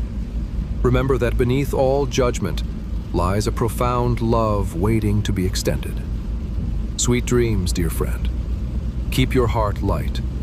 Tomorrow is full of stories yet unwritten. Chapter 15. The Tombs of Prophecy. Welcome, dear listener. Today's chapters will warm your heart by the Lord, doubtless more effectively than a cozy cup of chamomile before bedtime. Tonight, we begin with something more dramatic than a high-stakes board game gone wrong. The pivotal moment in 30 CE where prophecies come alive right before your very eyes. Well, in your imagination anyway. Before we dive headfirst into the grand escapades of time travelers, storytellers, let's take care of a bit of business. If you find our little tale more enchanting than a surprise visit from your long-lost aunt with freshly baked cookies, do us a favor. Like, subscribe, and drop a comment. Only if you actually enjoy it, of course. No pressure here. We're not about to send the Roman army after you for neglecting our request. Now, as we dim the lights and make ourselves comfortable, let's ponder. Have you ever squinted into the depths of your closet trying to locate a shirt that clearly has its own agenda? Or have you felt that strange sensation of déjà vu while trying to memorize a new author's name? Ah, the tribulations of modern life. Now, imagine navigating a crowded marketplace in Jerusalem, dodging overly enthusiastic chickens while trying to barter for figs with a vendor who insists they're the best in town. Congratulations! You've just woken up in Jerusalem, and the streets are abuzz with more drama than the latest palace gossip. Let's paint the scene with a brush as vibrant as a peacock trying to show off for its mate. Picture a hillside ensconced in the heat of the afternoon sun, where weary travelers would pause, glancing toward two tombs. One is a grand, ornate structure hewn from limestone, adorned with carvings that tell tales of old. The tomb of a rich man, no doubt. In stark contrast, nearby lies the simpler grave plot, shadowed and barely distinguishable, labeled Wicked. It's as if the universe itself decided to drop a hint, serving a dual prophecy hotter than a souffle straight from the oven. As you approach the bright, richly appointed tomb, your fingers graze the surface, noting the coolness of the stone against the day's blistering heat, almost like touching the shaded part of the couch when your friend sits on the sunny side without a care in the world. This burial site is a final resting place fit for someone with a bank account fatter than a Roman senator after a banquet. The lavish decorations glint in the sunlight, telling you that whoever lies within was quite the character, perhaps even the life of the party in his day, juggling grapes while reciting poetry in between sips of fine wine. Now, let's take a peek at the less inviting, shadowy grave marked Wicked. Its very aura gives off a flavor not quite unlike that of an overcooked meatloaf, off-putting and a little tragic, yet strangely intriguing. This is no ordinary grave. It represents those who lived lives more tangled than a cat in a ball of yarn. Who would want to inhabit a resting place where sunlight barely kisses the soil and whispered gossip echoes like the sound of a disgruntled goose? The sharp contrast between the two tombs nods knowingly to an ancient prophecy, as if your own internal GPS were recalibrating to say, turn right for righteousness, and left if you're keen on a short-lived scandal. Ah, the symbolic interplay of wealth and sin. It reminds you of that favorite parable about the rich and the poor, especially when you find yourself considering how much easier life would be if our culture encouraged less square footage for the rich and more cozy corners of grace for the needy. And as you stand there, contemplating this intriguing juxtaposition, you can almost hear the whispers of the past swirling around you. Hey there, they seem to say. Remember that prophecy? The one where the suffering servant comes from the very place the wealthy would typically rise? Guess what, friends? This is it. Isn't that delightful? It's as if the stories of old knew modern-day issues before they became a reality. But don't lose the plot, dear listener. Amid this historical splendor, sip a sip of sweet relief for the sins adorned in shadows, and bask in the enlightenment of the righteous bright. As your eyelids grow heavy, let these whispers of prophecies, the bright and the dark, settle into your mind like a comfy pillow at the end of a long day. Each tale unfurls like a scroll, reminding us that life's highs and lows, riches and rags, all serve a grander narrative, one woven through the very fabric of history. So, lay your head down, my friend, and allow these stories to cradle you into a night of peace. For tomorrow, there will be yet another saga waiting to be unveiled. Let your dreams be rich with prophecy and connection, and may they reveal the deeper mysteries hidden beneath the surface of time. Sweet dreams await you, dear listener. Chapter 16. The Woes of Crossed Wires. Welcome, dear listener. Today's chapters will warm your heart by the Lord, more effectively than a cozy cup of chamomile before bedtime. Tonight, we're delving into a moment that's darker than the bottom of a Canaanite well, the crucifixion of Jesus Christ, where two criminals hang on either side of him. It gets more dramatic than your neighbor's ongoing saga of cat drama. This is history wrapped in mystery and sprinkled with divine irony. Before we plunge into this corner of time, let's have a quick word from our, sponsors, Your Own Expectations. If you find our tale more captivating than a surprise potluck dinner featuring your aunt's infamous 3-bean casserole, do us a favor. Like, subscribe, and drop a comment. But only if you actually enjoy it. We're not in the business of making enemies, particularly not with the Romans. Now, get cozy, dim the lights, and prepare yourself for the scenario of the day. Have you ever found yourself trapped in a conversation with someone who has a penchant for telling long-winded stories, like the kind you wish came with a summary and hot cocoa? Or how about that feeling of déjà vu when you're staring at a bowl of oatmeal, contemplating life's choices? Ah, the delights of the modern age. Congratulations! You've just woken up in 30 CE, a time when carrying a loaf of bread was less a snack and more an Olympic sport, and Romans were toting more power than a tech CEO in Silicon Valley. Picture yourself on a hill called Golgotha. It's all kinds of gloomy here, with a sky that makes even the most dreary day back home look sunny. The air is thick, not just with anticipation, but also with a plethora of slightly questionable aromas. Imagine what a market of overripe figs mixed with unwashed sheep might smell like. Delightful, right? You're standing at the center of it all, and there he is, Jesus, hanging on the cross like that loose picture frame still waiting to be put up on the wall. To his left, a thief who's probably more than a little regretting his life choices, because when your ceiling is a wooden beam and the only view you have is the sky, it really hits home how short life is. Hey, at least I'm up here with the famous one, he might be thinking. On the other side is another criminal, just as grumpy, contemplating choices with a side of regret, thinking about all the things he would have done differently if given half a chance, like not stealing chickens. There's a verse and a prophecy playing out right before our very eyes, like the worst magic trick ever, where God pulls historical context out of thin air. He was assigned a grave with the wicked, reads the scrolls of Scripture, echoing the unyielding reality of the moment. Can you imagine the celestial giggles somewhere above? It's like watching a dramatic twist in a soap opera where the favorite character dies, and you're left wondering how in the world you didn't see it coming. Let's not forget the crowd gathering below. Picture them gossiping, oh yes, gossiping like church ladies sharing rumors over tea. Did you hear? He claimed to be king, says one. He should have stuck with carpentry, chimes in another. Why does it always come back to carpentry? Unexpectedly, the Son of God, the Holy One, finds himself equated with common robbers. It's like being the one guy at a party who accidentally gets handcuffed because of some very unfortunate bad luck. As daylight turns eerie and darkness veils the midday sun, you half expect the whole scene to switch genres. Suddenly, instead of a somber event, imagine Shakespeare stepping in with all of his tragedy and irony. You know, like, to die or not to die? That is the question. Death has certainly claimed a stage here, and Jesus acts the part more impeccably than your high school drama teacher with an over-the-top flair. It's more than mere punishment. It echoes humanity's shared fate.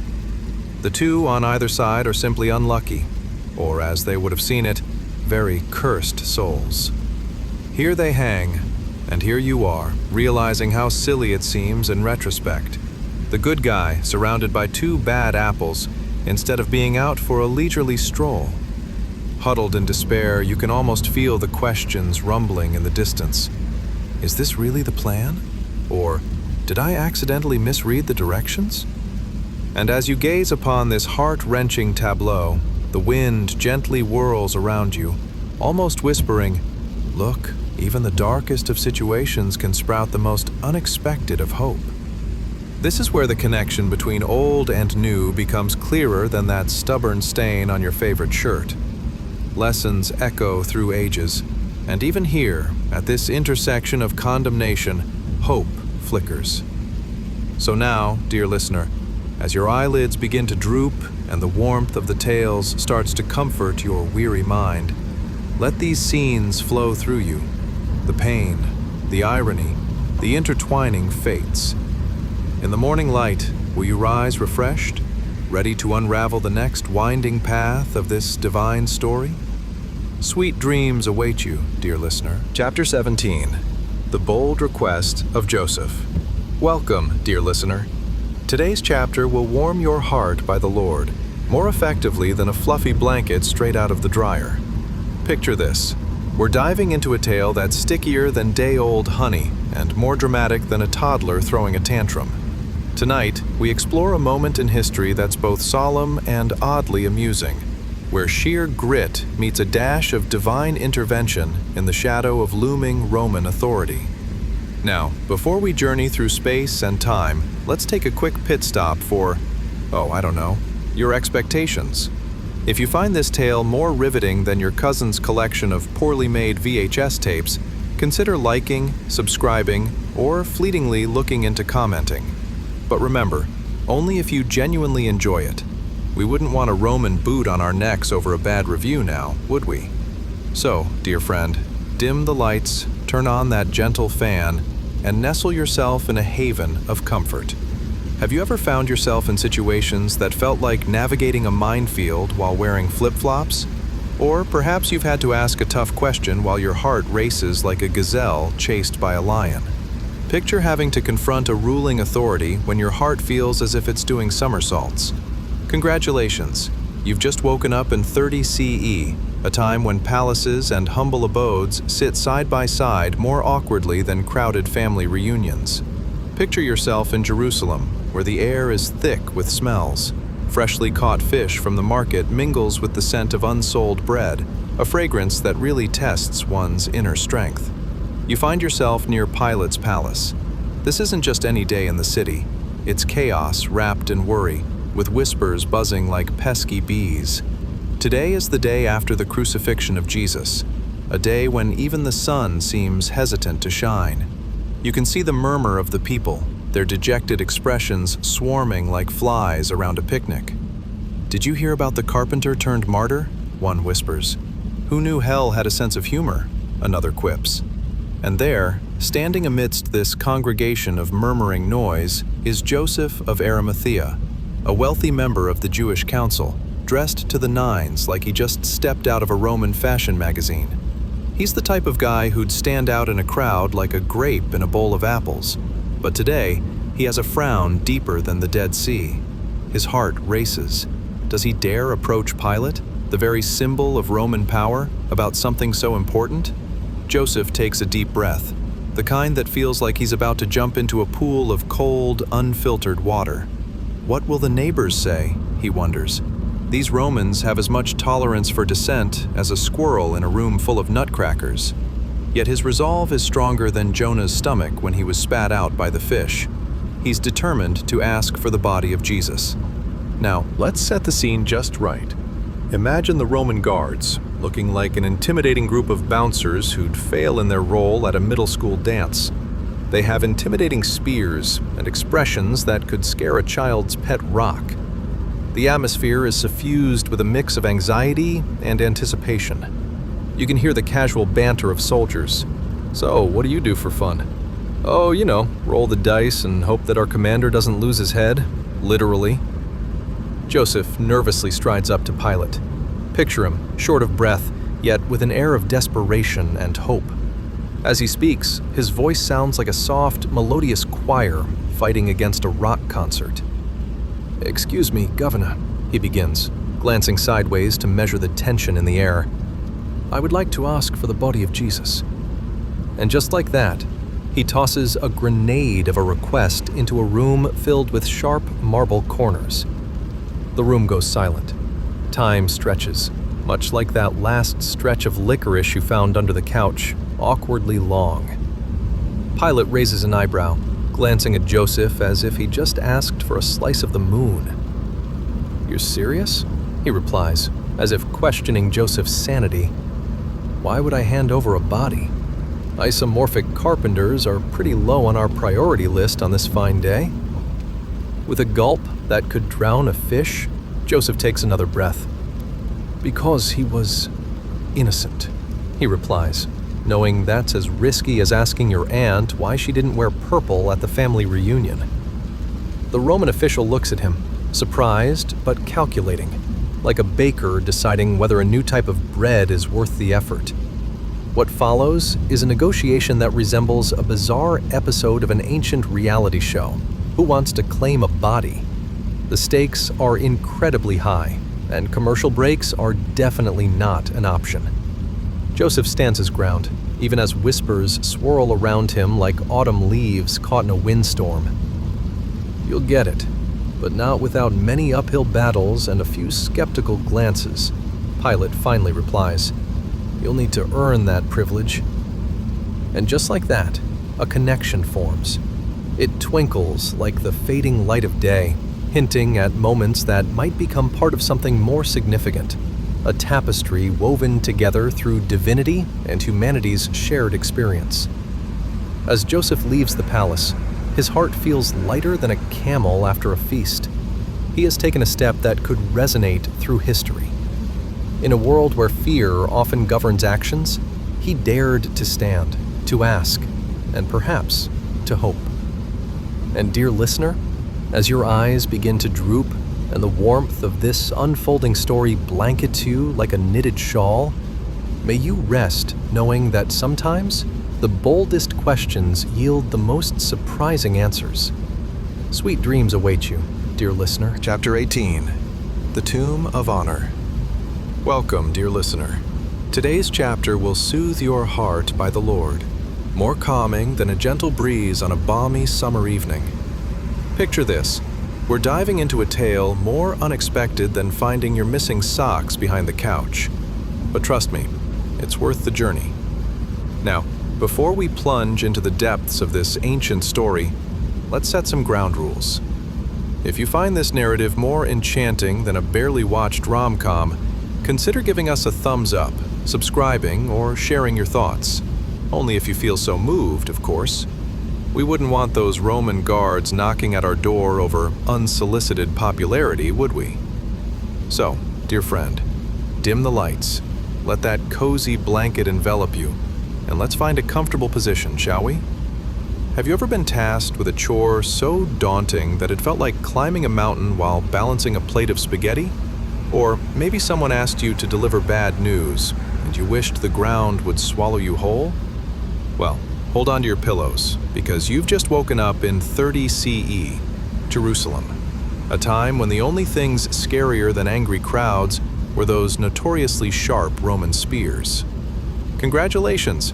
You've just landed in a city where bustling bazaars burst with the scents of spices, bread, and perhaps a whiff of something questionable, but likely delightful too. Here, life ebbs and flows in vibrant colors. The cries of merchants mingle with whispered prayers, and the sun casts its golden glow across the temple like a spotlight on an unprepared actor. And there you are, stumbling into the aftermath of an event that rocked the world like an unexpected thunderstorm. Jesus has been crucified, and the city is cloaked in a heavy veil of despair. Imagine walking through the streets, hearing the hushed tones of mourners and the occasional offbeat jokes that sometimes slip through. Did you hear about the carpenter? I guess he really nailed it up there. But amidst this somber setting, one figure stands out: Joseph of Arimathea. Picture him, a distinguished man wrapped more tightly than your favorite childhood teddy bear. Cloaked in fine linens that might even make a Roman patrician envious, he hurries through the alleys, and you can only guess that frown on his brow is him contemplating the nature of friendship and loyalty, while noticing an odd peddler trying to sell guaranteed unwashed cloaks for 2 drachmas.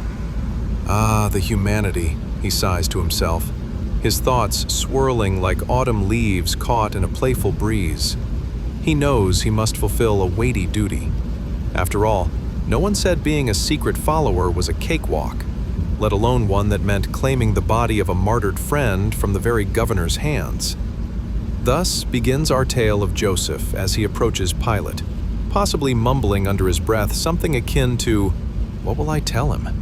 Excuse me, mighty governor, but could I have the body of that man? I mean, make it look nice and cozy while you're at it." And as he heads towards the governor's palace, your heart may quicken with the absurdity of the scene.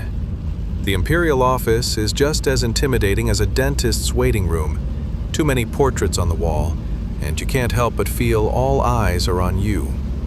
The Roman guards are clustered around like a group of children over a cookie jar, their eyes darting, while one stands tall like a statue that's had one too many sunbaths. What a moment. Joseph must be making a request that feels akin to asking your grandma if she could spare you the last cookie during Christmas dinner. Governor Pilate? Joseph's voice quivers, more so than a jelly on a shaky table. I'd like to ask for the body of Jesus. As if throwing a boulder into a serene pond, ripples spread through the room, the air thickening with palpable tension, punctuated by a curious guard elbowing his buddy. Do you think he has a plan for that body? Maybe a cemetery theme party? But let's cut the suspense. Pilate, with an expression that could curdle milk, raises an eyebrow, a mix between confusion and a suppressed chuckle. You want the body? You do realize we're not exactly running a discount hospital here, right? Joseph, undeterred, presses onward with the poise of a man well acquainted with awkward family gatherings. It's for a proper burial, fulfilling the prophecy, if you will. Really, it's a big deal. Panic might be increasing in Joseph's chest, much like a balloon being blown too full. Still, he remains steadfast, grasping onto hope like a child clutching their favorite blanket on a stormy night. This man led a righteous life, he insists, glancing around as eyes widen, as if he's just uttered the ancient equivalent of, "Who ate my last piece of cake?" Pilate pauses, recognizing the tension, and perhaps sensing a chance for a little entertainment. "Well, I suppose I can grease the wheels for you, but not without a few raised eyebrows. Let's just say there will be conditions." And with that, the promise of a connection forms beneath the dusty Middle Eastern sky, a glimmer of hope woven through shared struggles that will echo across centuries as they come together in a time where faith meets bravery amidst the most peculiar backdrop. As you drift off now, dear listener, let the weight of this ancient tale settle like the cool night air. Joseph of Arimathea, a man who risked his life for something much bigger than himself, and maybe, just maybe, it invites us to ponder our own moments of courage amid life's profound absurdities. Sweet dreams beckon, dear listener. Chapter 19. The Gifts of Nicodemus. Welcome, dear listener. Today's chapter will warm your heart by the Lord, like that first cup of coffee in the morning, but without the jitters. Imagine a scene so intriguing that it could make a soap opera look as thrilling as watching paint dry. Tonight, we're diving into the marvelous life of Nicodemus, a man who, despite the weight of his own fancy robes, has quite the burden to carry. Now, I bet you're wondering, what would it be like to be a wealthy religious leader in 30 CE? Would I have a fancy chariot? Perhaps a star employee who never forgets to bring my slippers? Certainly it sounds like a dream come true, until you realize your job includes navigating angry crowds, navigating around Rome's frighteningly fast bureaucracy, and dodging personal questions about your love life during every family gathering. But before you ponder whether you've missed your calling as a Pharisee, let's set the stage. So, dim the lights, snuggle under your favorite blanket, and breathe deeply. Prepare your mind to travel back to Jerusalem, where the streets are filled with the aroma of freshly baked pita and bustling vendors hawking everything from olives to unreasonably priced trinkets. You've just woken up in 30 CE, Jerusalem, a time much like today, except, with far fewer coffee shops and no modern plumbing. How does that make you feel? Is it invigorating, or does it have you longing for your own bathroom? But here you are, standing in a city overcoming the shock of a tragedy that feels akin to losing your Wi-Fi connection during your favorite show. You hear whispers of despair. The whispers grow louder as you traverse the streets, where the echoes of mourners intertwine with caffeine-starved men arguing over who made the best fishing net. "Did you see that? It's too loose," one remarks, guffawing at the so-called expert. So, who walks through this turmoil with an air of mystery and a countenance that screams both wisdom and wealth? Nicodemus, our reluctant hero. Picture him, striding through the dusty roads, dressed in a cloak of fine linen. He's definitely not wearing yesterday's tunic. No, sir. His robe is the kind that might inadvertently attract the admiration of Roman senators and complimenting glances from well-coiffed ladies. As he navigates through the crowd, you can't help but imagine what's going through his mind. Why does no one appreciate a good myrrh? I mean, if you're going to pay your respects, let's go big or go home. A twinkle of humor shines in his eyes, though it's quickly replaced with a somber realization. The task before him is monumental. Let's talk about what he has in tow. In fact, if you squint your eyes, you might even see a wheelbarrow. Yes, a wheelbarrow, filled with myrrh and aloes. And when I say filled, I mean overflowing. enough myrrh to embarrass even the most opulent perfume store. Ever tried buying gifts for everyone in your family during the holidays? Picture this. Nicodemus is that one friend who shows up to a potluck with an entire lasagna meant for 20. Secretly, you love them for it, yet you secretly dread the chaos of leftovers. So Nicodemus isn't just strolling with a few sprigs of aloe. No, he's practically rolling down the street with enough fragrant offerings to turn a simple burial into a royal affair.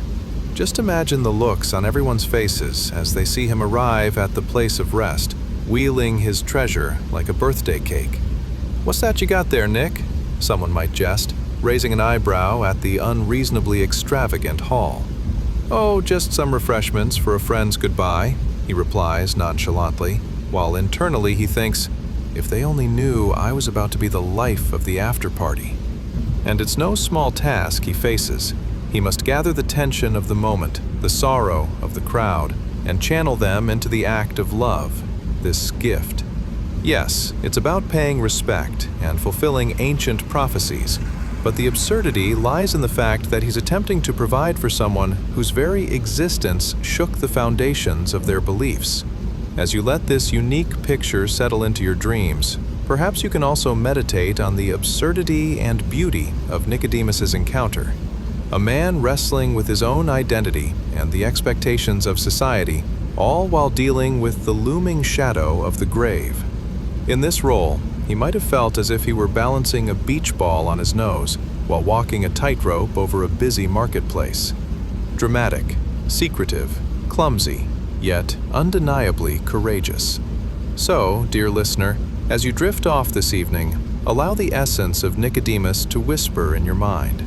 His story challenges each of us to ponder how we honor those we love, and perhaps we can chuckle at the weight we sometimes carry in our own lives. Sweet dreams await you. You may even find a sprinkle of myrrh in your sleep. Chapter 20. The Serpent's Standoff.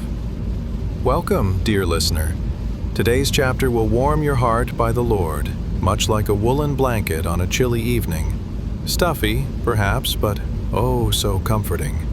Tonight, we begin with something a bit spicier than your grandma's secret chili recipe, the moment when God turns his gaze towards the serpent. Picture it as the moment before a grand unveiling, like when the magician pulls a rabbit from a hat. But instead, it's a very slippery character named Serpent. Imagine, if you will, a scene straight out of an epic drama, accompanied by the soundtrack of angels scratching their heads and wondering how things unravel so quickly. You might be tempted to think, why would God talk to a snake? Has he run out of interesting friends? Well, my curious conversationalist, you're in for a treat. So, let's dim the lights and settle back deep into your pillows. As you close your eyes, ask yourself, ever wondered what it would be like to have a heart-to-heart with a creature whose primary talent seems to be spinning tales half-truths? Or what if you realized that the only thing separating you from that serpent could be a cucumber? Yes, folks, I'm talking about Adam and Eve, not a scene from your local farmer's market. Congratulations, you've just woken up in the year 30 CE, in a time that's far less glamorous than your comfortable couch. Here, the Garden of Eden isn't just a lush paradise. It's a free-for-all of fruit, foliage, and of course, an annoying snake who thinks he's a star. You might want to keep your sneakers on. Your feet may need to dodge some metaphorical fruit flies and pesky narratives. Once upon a time, let's say a Tuesday for good measure, the sun peeked through the leaves of the garden like an overeager toddler, eager to show off its shiny toys. Nature buzzed with life. Flowers painted the ground like divine brushstrokes against a green canvas, and the distant sound of Adam arguing with Eve about whose turn it was to select the fruit for breakfast echoed through the air. I swear, you think, those debates take longer to resolve than your last family gathering. And then enters the notorious serpent, distinguished, if you will, not just by scale, but by its unparalleled talent for trouble. It slithers with an air of mischief and an attitude that screams, "I'm here for the show, folks." The moment God turns his gaze upon this character, It's like introducing a surprise contestant on a reality show, one you wish would just go home already. Now let's get this straight, God might say, leaning down with divine incredulity. You're really going to tempt the humans with knowledge? Couldn't you have at least suggested they bake some bread instead? You know, something wholesome? The serpent, slick and full of sass, retorts, "Oh, come on. Knowledge is way more fun than carbs. Plus, then they'll have to take a nap afterward. Just think of the potential for chaos." As you drift deeper into the story, let that visual spin in your mind. Imagine what it must feel like to have all that divine attention throw a spotlight on you, like being the last piece of pie at a family reunion where everyone's suddenly very interested in portion sizes. It's almost comical, really. God saying, "You've got some explaining to do, buddy." Beneath the gluttony of delightful fruits, the air grows thick with tension. The rustling of leaves mimics the anxious murmurs of more innocent beings in the garden, fruit in hand, probably starting to second-guess their life choices. Should we really listen to this guy? They ponder, casting wary glances at the standoff brewing. And God? Well, let's just say he's got that timeless checkmate expression plastered magnificently across his divine features. Just imagine him sighing dramatically. "Serpent, let's not forget who cast you here. Spoiler alert, it wasn't to float around asking for apples." The serpent, ever undaunted, huffs back defiantly. "Oh, please, all I'm saying is knowledge can be empowering. Besides, have you seen the humans? They totally need a little pep talk." It's all very entertaining, much like the neighbor's cat chasing its tail in the middle of the street while the owner rolls their eyes. What transpires next is pure judgment, but not the kind that involves a jury or courtroom drama. No, this is a divine pronouncement, shrouded in echoes of everlasting consequence, yet somehow echoing with the wisdom of hilarious folly. You might envision God delivering the celestial equivalent of a dad joke. "You had one job, serpent. Don't mess with my creation." With that one fateful glance, God speaks a curse, and there's an air of silent understanding.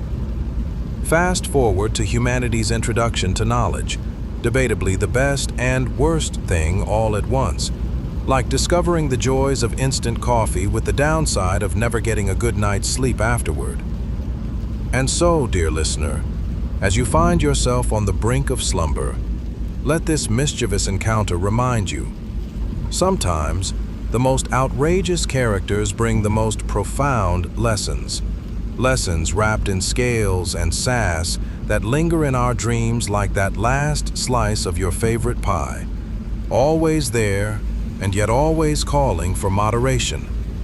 Sweet dreams await you, and remember, stay curious, but maybe skip the snake for your next gathering.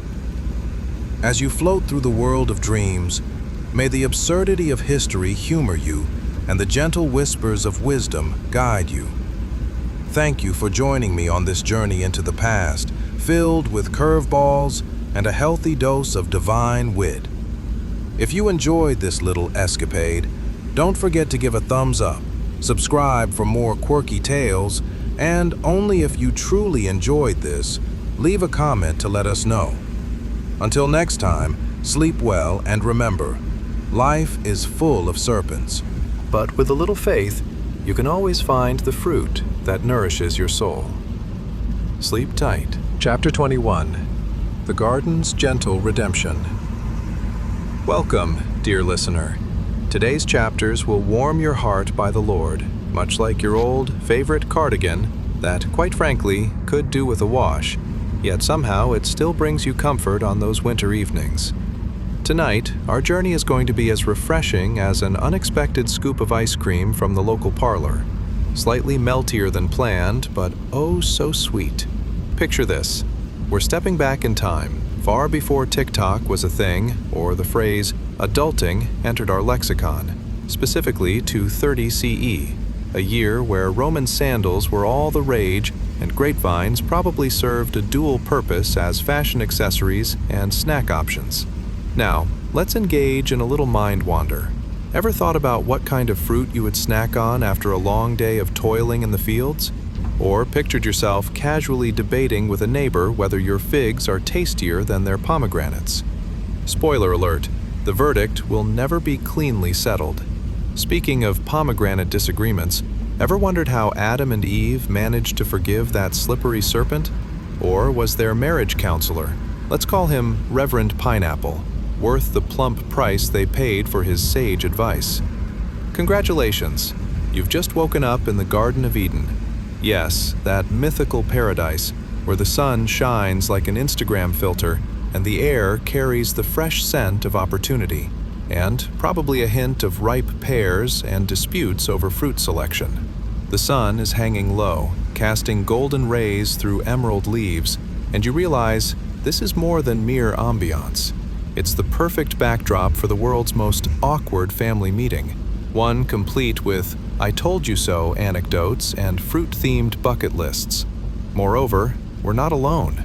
In a quiet glade, which could be mistaken for the set of a live garden consultation show, Adam and Eve are standing there, tentatively, gazing toward a distant path illuminated by a gentle light. Behind this graceful glow is God himself, wearing a slightly concerned expression and, dare we say, an air of divine humor. It's like witnessing your mom who's just had enough of your dad's dad jokes. All right, sweethearts, let's chat about how we can clean up this little mess. Following that divine trajectory, God's voice softly rings out, like the chime of a distant bell. Where are you? But let's be honest, not the menacing, "Where are you?" you'd expect from a nagging parent looking for their misplaced car keys. Nope, this is more like your best friend asking, "Did you just binge watch an entire season of that show again?" Eve casts a hesitant glance over at Adam, who, because we all know who turns down divine communication, basically shrugs as if to say, "Well, it's not my fault." With the weight of eternity upon them, they step forward, accompanied by a melody of rustling leaves, a soundtrack to their fragrant, albeit sticky, situation. You know that feeling when you know you've been caught holding the cookie jar? Yep, that's the vibe right now. As they near, God leans in a bit, clearly projecting the ultimate "I'm here for you" vibe. Someone who's more than ready to pour out wisdom instead of judgment. And you half expect him to pull out a map. How about we chart a course to redemption, my dear children? Here, where the divine meets the relatable, God prevents the awkward banter from spiraling further out of control. He asks questions, gentle and probing. What do you think led you here? Imagine him winking and adding, and seriously, what was so special about that fruit? Was it the shiny exterior? The connection is mesmerizing, painting a picture that stands in stark contrast to the all too familiar moments of "you broke the vase" dramas. Oh, and let's not overlook the irony. Despite the chaos that now envelops Eden like an overly enthusiastic hug, there's still a quiet assurance lingering in the air, like the comforting embrace of freshly baked bread wafting through the kitchen. It's an encounter of grace, far removed from the fiery condemnation you'd expect. This is the door of mercy swinging wide open, like an exuberant greeting at a family reunion, the kind you walk away from entertained yet nauseated.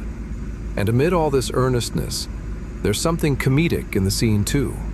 Adam trying to justify that hearkening back to the fruit incident like it was merely a casual lunch choice gone wrong. I mean, it was just, and Eve interjects with sass, just like your famous fruit salad that nearly got us banned from the produce section last week. The hilarity of their miscommunication adds a crisp crunch to the dialogue. As they navigate this path toward restoration, dear listener, let their journey echo in your heart. Sometimes confronting our mistakes, much like discussing a regrettable haircut with the stylist, requires not only courage, but also a sprinkle of humor. So as you drift deeper into slumber, remember that, no matter how tangled things may grow, be it in a magnificent garden or within the folds of life, there's always a path illuminated by grace, waiting for you to walk back into the light. As you float through your dreams, may the gentle reminders of redemption and humor cradle you softly. Thank you for joining me on this journey through time, where laughter intertwines with the sacred. If this tale resonated with you like a warm embrace after a day's labor, please feel free to give a thumbs up, subscribe for more soothing tales, and leave your thoughts below, only if you truly, genuinely enjoyed this little romp. Honestly, no pressure. Until next time, sleep soundly, knowing wherever you find yourself, there's always a path back to the light waiting for you, lined with more than just fragrant fruits. Sweet dreams await you. Chapter 22. Blood on the Doorposts. Welcome, dear listener. Today's chapters will warm your heart by the Lord, much like a cup of hot cocoa on a chilly evening, sweet with a touch of marshmallow mischief. Tonight, our journey will take us to a time where sandals were less about fashion and more about practicality, and sometimes, let's be honest, purely for tripping. Specifically, around 30 CE, the heart of the Roman Empire, with Jews still navigating a rather delicate set of cultural and political shoelaces. Imagine for a moment how perplexing it must have been. How did the young adults of the day multitask between worrying about their Roman tax collectors and figuring out their Lent plans at the same time? Talk about stress. Were families having dinner discussions like, are we more worried about the angel of death or the latest gossip from the local market? Congratulations. You've just woken up in a modest home nestled deep within a bustling Jewish enclave in early Roman Jerusalem, the air heavy with the sense of fresh bread and an occasional whiff of, let's call it, ambiguous goat. All is ambiguous, a bit like Aunt Miriam's latest quilted masterpiece you're too polite to comment on. But tonight, there's a hushed tension gripping the household, like a suspenseful puzzle waiting to unveil itself.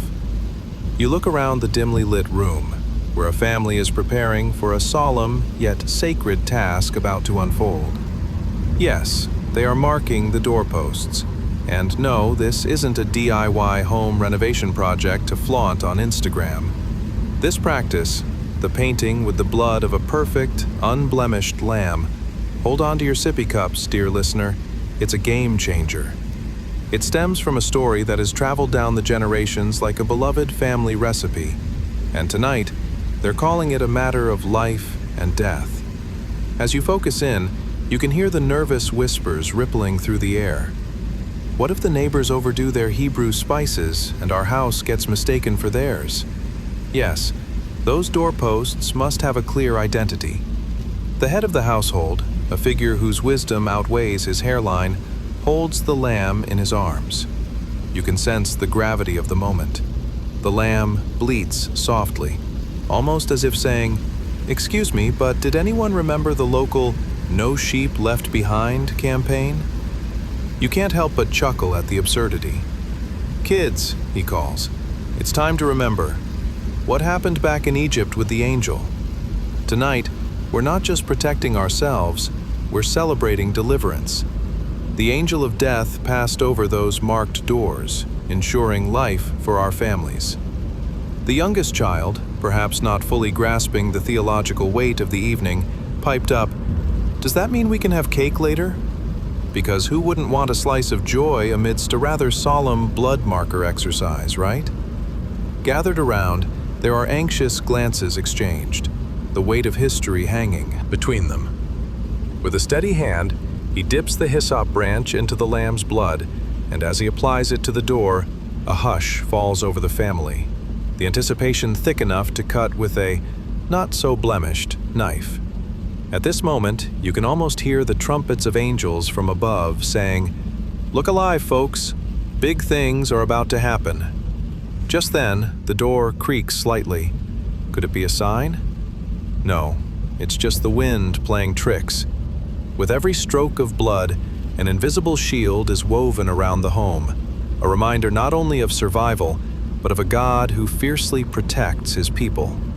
It's both solemn and profound, And you can't help but think, how many modern-day pet owners would do this to shield their home? Honey, let's get the sanguine preparation underway to protect the corgis. It might not fly with the neighbors, but hey, you do you. As family members join in the silent chant, you notice the atmosphere change. It feels less like a frightful occasion and more like a renewal of faith. The earthiness of the lamb's blood contrasts with the scent of breadcrumbs from dinner, as laughter suddenly erupts about how Uncle Elijah once ruined the Passover meal with his infamous burnt brisket. Maybe we should put a line of that blood on Elijah's door too, someone jokes, nudging the person next to them. Laughter echoes lightly, proving that even in serious matters, humor can creep in like a stealthy cat that's somehow earned a spot on your lap. The final stroke is applied, and there it is, a bond between generations, a mark of remembrance, steeped in the delicious brew of faith and a sprinkle of family banter. And in that moment, dear listener, you realize it isn't just about the blood on the door. It's a story of resilience, a journey marked by protection. Every drop tells a tale of hope, camaraderie, and maybe just a hint of goat-like mischief. As you drift deeper into slumber, let this scene whisper peace over you, reminding you that even in moments of challenge, laughter and love can illuminate the way, like divine fairy lights strung across your heart. Thank you for sharing this sacred sojourn through time, where each family story cradles our history. If this evening's narrative sang to your spirit like a gentle lullaby, consider giving a thumbs up, subscribing for more cozy tales, and kindly leaving your thoughts below. Only if you truly enjoyed it, of course. Until next time, sleep soundly, knowing you're wrapped in the arms of grace, with stories more meaningful than a pint of ice cream on a rainy day. Sweet dreams await you. Chapter 23, The Golden Sleigh. Welcome, dear listener. Today's chapters will warm your heart by the Lord, much like a cozy blanket on a chilly night, snug with just a hint of mischief. Picture this. You're about to embark on a journey to a time brighter than a rabbi's opinion on hummus. 30 CE in the bustling Roman Empire. Imagine the delightful chaos of daily life, where Judeans balance their fervent faith and the persistent poke of Roman tax collectors. Did people really argue over whose turn it was to feed the camels? Or was that just market gossip? Were there ever heated debates over the best way to roll grape leaves? Or maybe they were just trying to figure out if Moses would have preferred Netflix or good old-fashioned scroll for entertainment. Congratulations! You've just woken up inside a simple dwelling amidst the hustle and bustle of early Roman Jerusalem. The air is sweetened by aromas wafting through the marketplace, fresh bread mingling with spices, while an occasional cloudy humor adds the unmistakable scent of, what is that goat up to now? Your eyes adjust to the dim flicker of oil lamps, casting gentle shadows across walls adorned with ancient texts. As you sit up, you notice the family's excitement in the air. Mom is busy adjusting her tunic. A little too much vegetable stew last night, perhaps? Dad, well, bless him, could use a good lint roller for those goat hairs that seem to cling to him like a dog loyal to too many treats. Ah, but wait. In the corner, a wise-looking man, probably more distinguished than your neighborhood deli owner, is setting up an astonishing sight. A chest. No, wait. A treasure trove overflowing with glittering gold. It could rival the shininess of Aunt Ruth's new dentures at the family reunion. What's the hubbub all about? Well, in full TARDIS style, let's zoom back into the significance of tonight. The young and old gather, eyes wide with wonder, to celebrate the arrival of the Magi, who affirm Jesus as the long-awaited king. Just imagine them riding on camels, probably bickering the whole way. I told you to take a left at the salted fish stand. You lean in as the head of the household, let's call him Jairus, because why not, speaks with reverence. Tonight's treasure isn't just gold, folks. It symbolizes allegiance to the true king. We must honor him as he was promised. Who knew gold could carry so much weight? Forget budgets. Can someone explain how to protect your camels from getting stuck in traffic? As if sensing half the family's mental drift, Jairus gestures to the little lamb nestled peacefully beside him. This lamb reminds us of sacrifice, one quite literally living for centuries through our stories. You chuckle as a cheeky kid whispers, "Is it too much to ask for a mandatory no eating my friend policy?" Let's add a little humor, shall we? The laughter is infectious as a neighbor walks by. Is that a lamb, or is it a pizza delivery waiting to happen? Can't blame them for the distraction.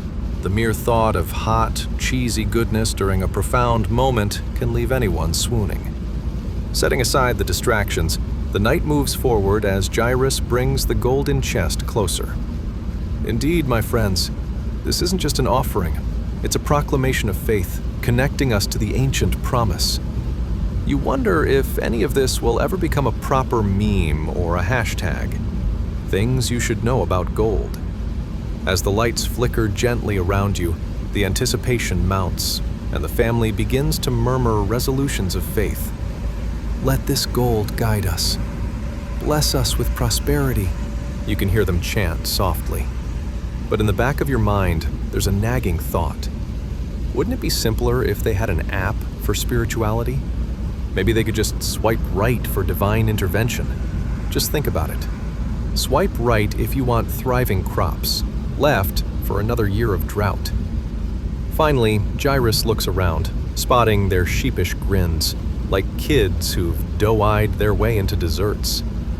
You see, he continues, every piece of this gold is a reminder of who we serve, and it goes beyond us, our children, our friends, even those we have yet to meet, like the stars forming patterns in the night sky.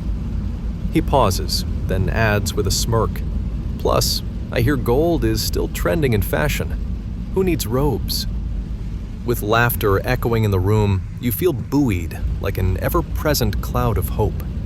Every shared story around the golden chest sparkles with the promise of connection between the Old and New Testaments, between sacrifice and celebration, and yes, even between the accidental goat feasts you can only hope to avoid.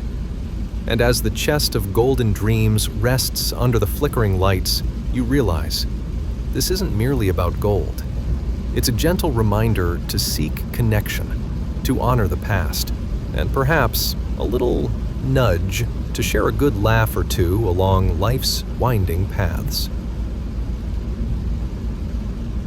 As you drift deeper into slumber, let this enchanting moment of golden cheer wash over you, reminding you that whether through ancient tales or bedtime fables, the promise of hope and laughter is everlasting. Thank you for joining me in this whimsical journey through time where gold shines brightest in the spirit of connection and joy. If this evening's narrative wrapped around your heart like a comfy blanket, please consider giving a little thumbs up, subscribe for more delightful sagas, and feel free to drop your thoughts below. Only if you genuinely enjoyed this, of course. Until next time, sleep peacefully, ensconced in grace and humor, with dreams more golden than a piggy bank. Sweet dreams await. Chapter 24. The Sweet Smoke of Sacrifice. Welcome, dear listener. Today's chapters will warm your heart by the Lord, much like a cozy blanket on a chilly night, with just a pinch of delightful absurdity. Imagine this. We're gliding into a moment colder than a fish market in November. The year is 30 CE, and the bustling streets of early Roman Jerusalem are filled with more excitement than a kid discovering an unopened candy jar. Ever wonder what it was like to ask your neighbor to borrow a pint of olive oil while the Romans were busy taxing your last goat? Or perhaps you're curious if people argued about whose turn it was to trundle off to the market and ask, "Is this on sale, or are you just having a laugh?" And what happens when someone eats the last piece of unleavened bread during Passover service? People definitely understood drama back then. Congratulations, you've just woken up amidst the vibrant chaos of early Roman Jerusalem, a world nestled between faith and the empire's not-so-gentle squeeze. Can you hear the distant calls of merchants hawking their wares? The air is thick with the enticing aroma of freshly baked bread, mingling almost romantically with spices, while the occasional bleat of a goat reminds you just how quickly one can lose a calm moment. As you get your bearings, your eyes adjust to the cozy flicker of oil lamps illuminating the warmth of this little abode. Your gaze drifts to a corner where a wise-looking man grins like he won the lottery just for standing there, one who has probably seen more than just a few bad puns about prayer. He is carefully setting up a magnificent incense burner, akin to a Roman chef preparing the most delicate soufflé. Except this soufflé involves frankincense, and we can't eat it, but it does smell divine. As the fragrant smoke begins to swirl, you find yourself drifting in nostalgia, imagining it wafting through the heavens, carrying prayers and intentions higher than a cat perched precariously on a windowsill, its self-importance nearly palpable. This incense, you learn, signifies Jesus' role as the ultimate high priest, bridging the gap between humanity and God. You can't help but chuckle. Who needs a full-time mediator when you've got a sweet-scented offering doing the heavy lifting? And let's talk about this aroma for a moment. It's as if 1,000 perfumers are vying for first place at a divine fragrance competition. One whiff, and poof, the air is suddenly filled with heavenly whispers and maybe a hint of sandalwood drama. You imagine how the locals must joke, it's either the smell of God's favor or someone's cooking goat stew again. Feeling relaxed, you observe as the high priest, let's call him Eli for fun, gestures dramatically toward the rising smoke, as if it has become the star of a divine reality show. "Behold," he booms, and you swear the wall vibrations almost give you a heart attack. This is the incense that carries our prayers to the very throne of God. At this moment, you can't help but think about modern-day dilemmas. Imagine trying to explain to your friends back home that, no, really, I'm preparing my prayers with frankincense. I'm not just baking cookies for the neighbor's cat. Can you picture them trying to decide if you finally lost it, or if they should start weighing which scents make the best prayers? The essence of frankincense wafts around the room, and you turn your focus back to Eli, who's glancing back and forth between his censer and the gathered crowd. "Remember, everyone," he winks, "this isn't just about the smoke. It symbolizes sacrifice. Jesus is the ultimate one who goes before us, offering everything for our sake." You suppress a chuckle, imagining the sky treating this moment like a cloud smoking competition, puffing out little hearts to match Eli's fervor. In each flicker of the lamp, you see the faces around you, curious youths, aging elders, all nodding along as if participating in a group meditation gone a touch too far. The air thickens with the notion that through this smoke and symbolism, humanity is knitted together in shared faith, a divine tapestry threaded through both past and future, each person a crucial patch in God's design. And as a soft laughter breaks through the solemnity, perhaps the cheeky child whispering that their sheep don't smell this good, you realize it's these little moments that remind you of the sheer beauty of connection. Whether it's through frankincense, laughter, or shared stories over a communal meal, the essence of sacrifice spices up our lives in the most amusing of ways. Let the smoke rise, dear friend, and let it carry your thoughts to where they may float. For amid sweet scents and profound gatherings, may you find not just sleeping solace, but laughter and hope to guide you through every winding road ahead. As you drift deeper into slumber, let the soothing swirl of frankincense and the warmth of collective spirit wrap around your heart like a cozy blanket. Thank you for joining this whimsical journey through a time where laughter and faith intertwined like threads in an eternal tapestry. If this evening's fragrance of stories wrapped around your heart like a gentle caress, delight in giving a thumbs up, subscribe for more exceptional tales, and feel free to share your thoughts below, but only if you genuinely enjoyed it. Until we meet again, May you fall into dreams more fragrant than a spice market, and filled with laughter lighter than a cloud of frankincense. Sweet dreams await. Chapter 25. The Canaanite's Crumb. Welcome, dear listener.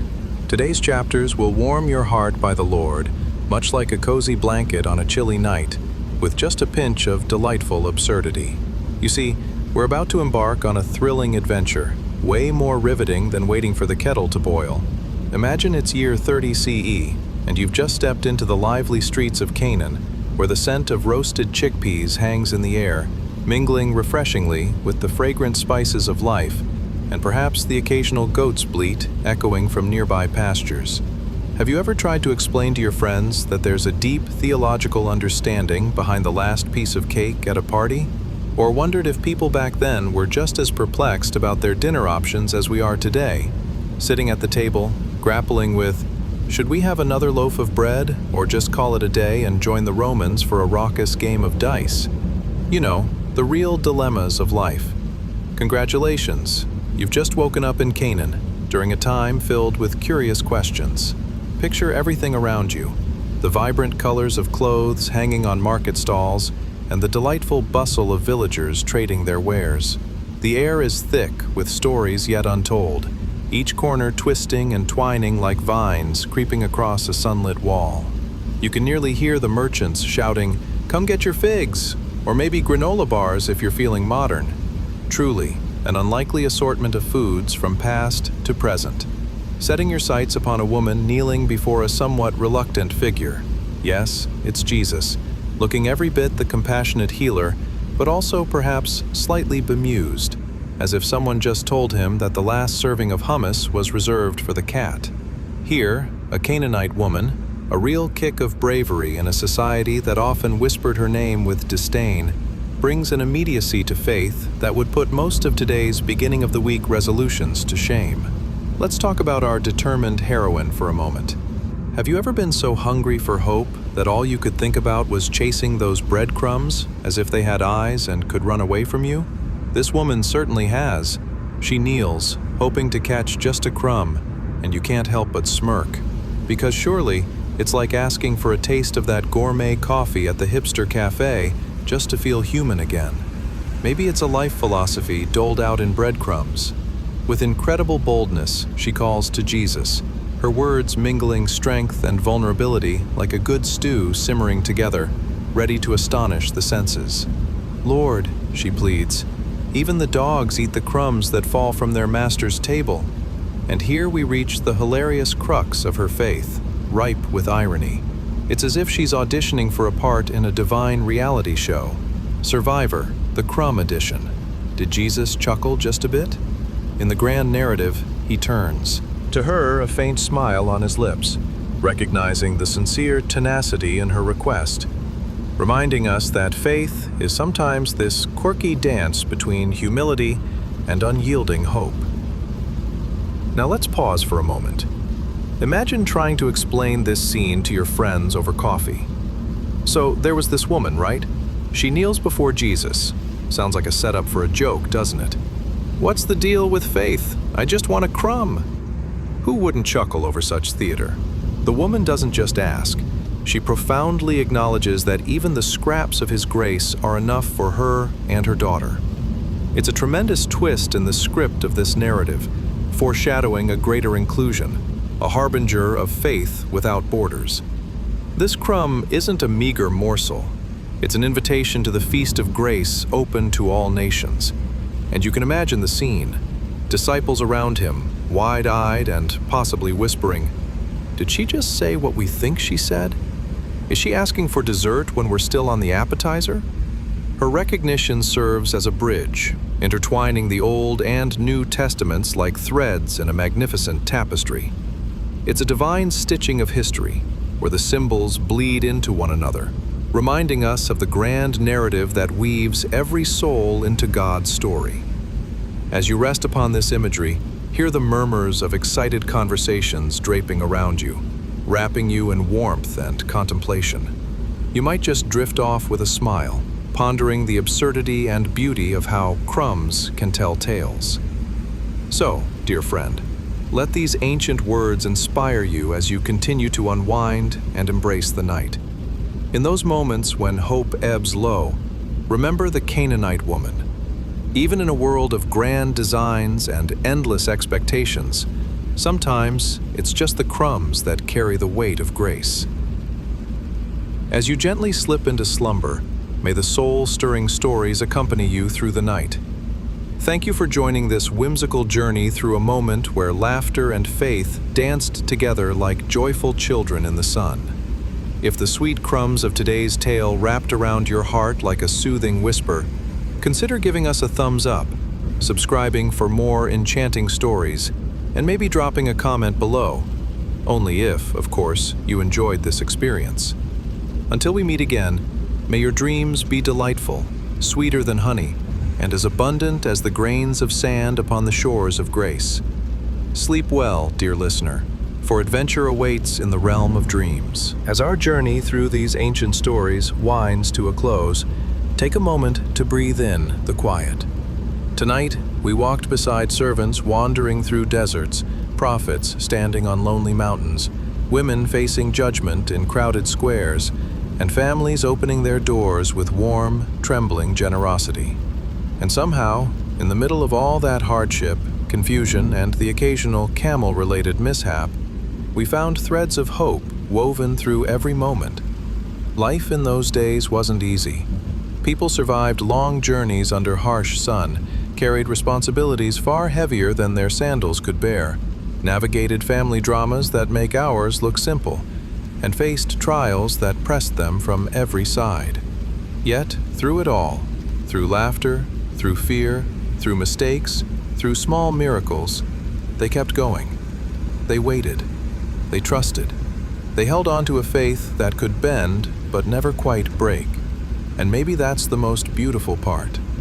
The resilience of these ancient lives reminds us how strong the human spirit can be, even when circumstances feel impossibly heavy. It reminds us that grace doesn't appear only in grand miracles. Sometimes it shows up in the dusty corner of a courtyard, in a cup of water at a well, in a quiet act of kindness, or in the courage to take one more step on a difficult path. As you settle deeper into your blankets, let this thought rest gently on your heart. How fortunate we are to live in a world with soft beds, warm homes, medicine, electricity, clean water, and comforts our ancestors could never have imagined. Their struggles shaped the world we inherited, one where peace is a little easier to find. So close your eyes now. Let the stories fade into a gentle hush.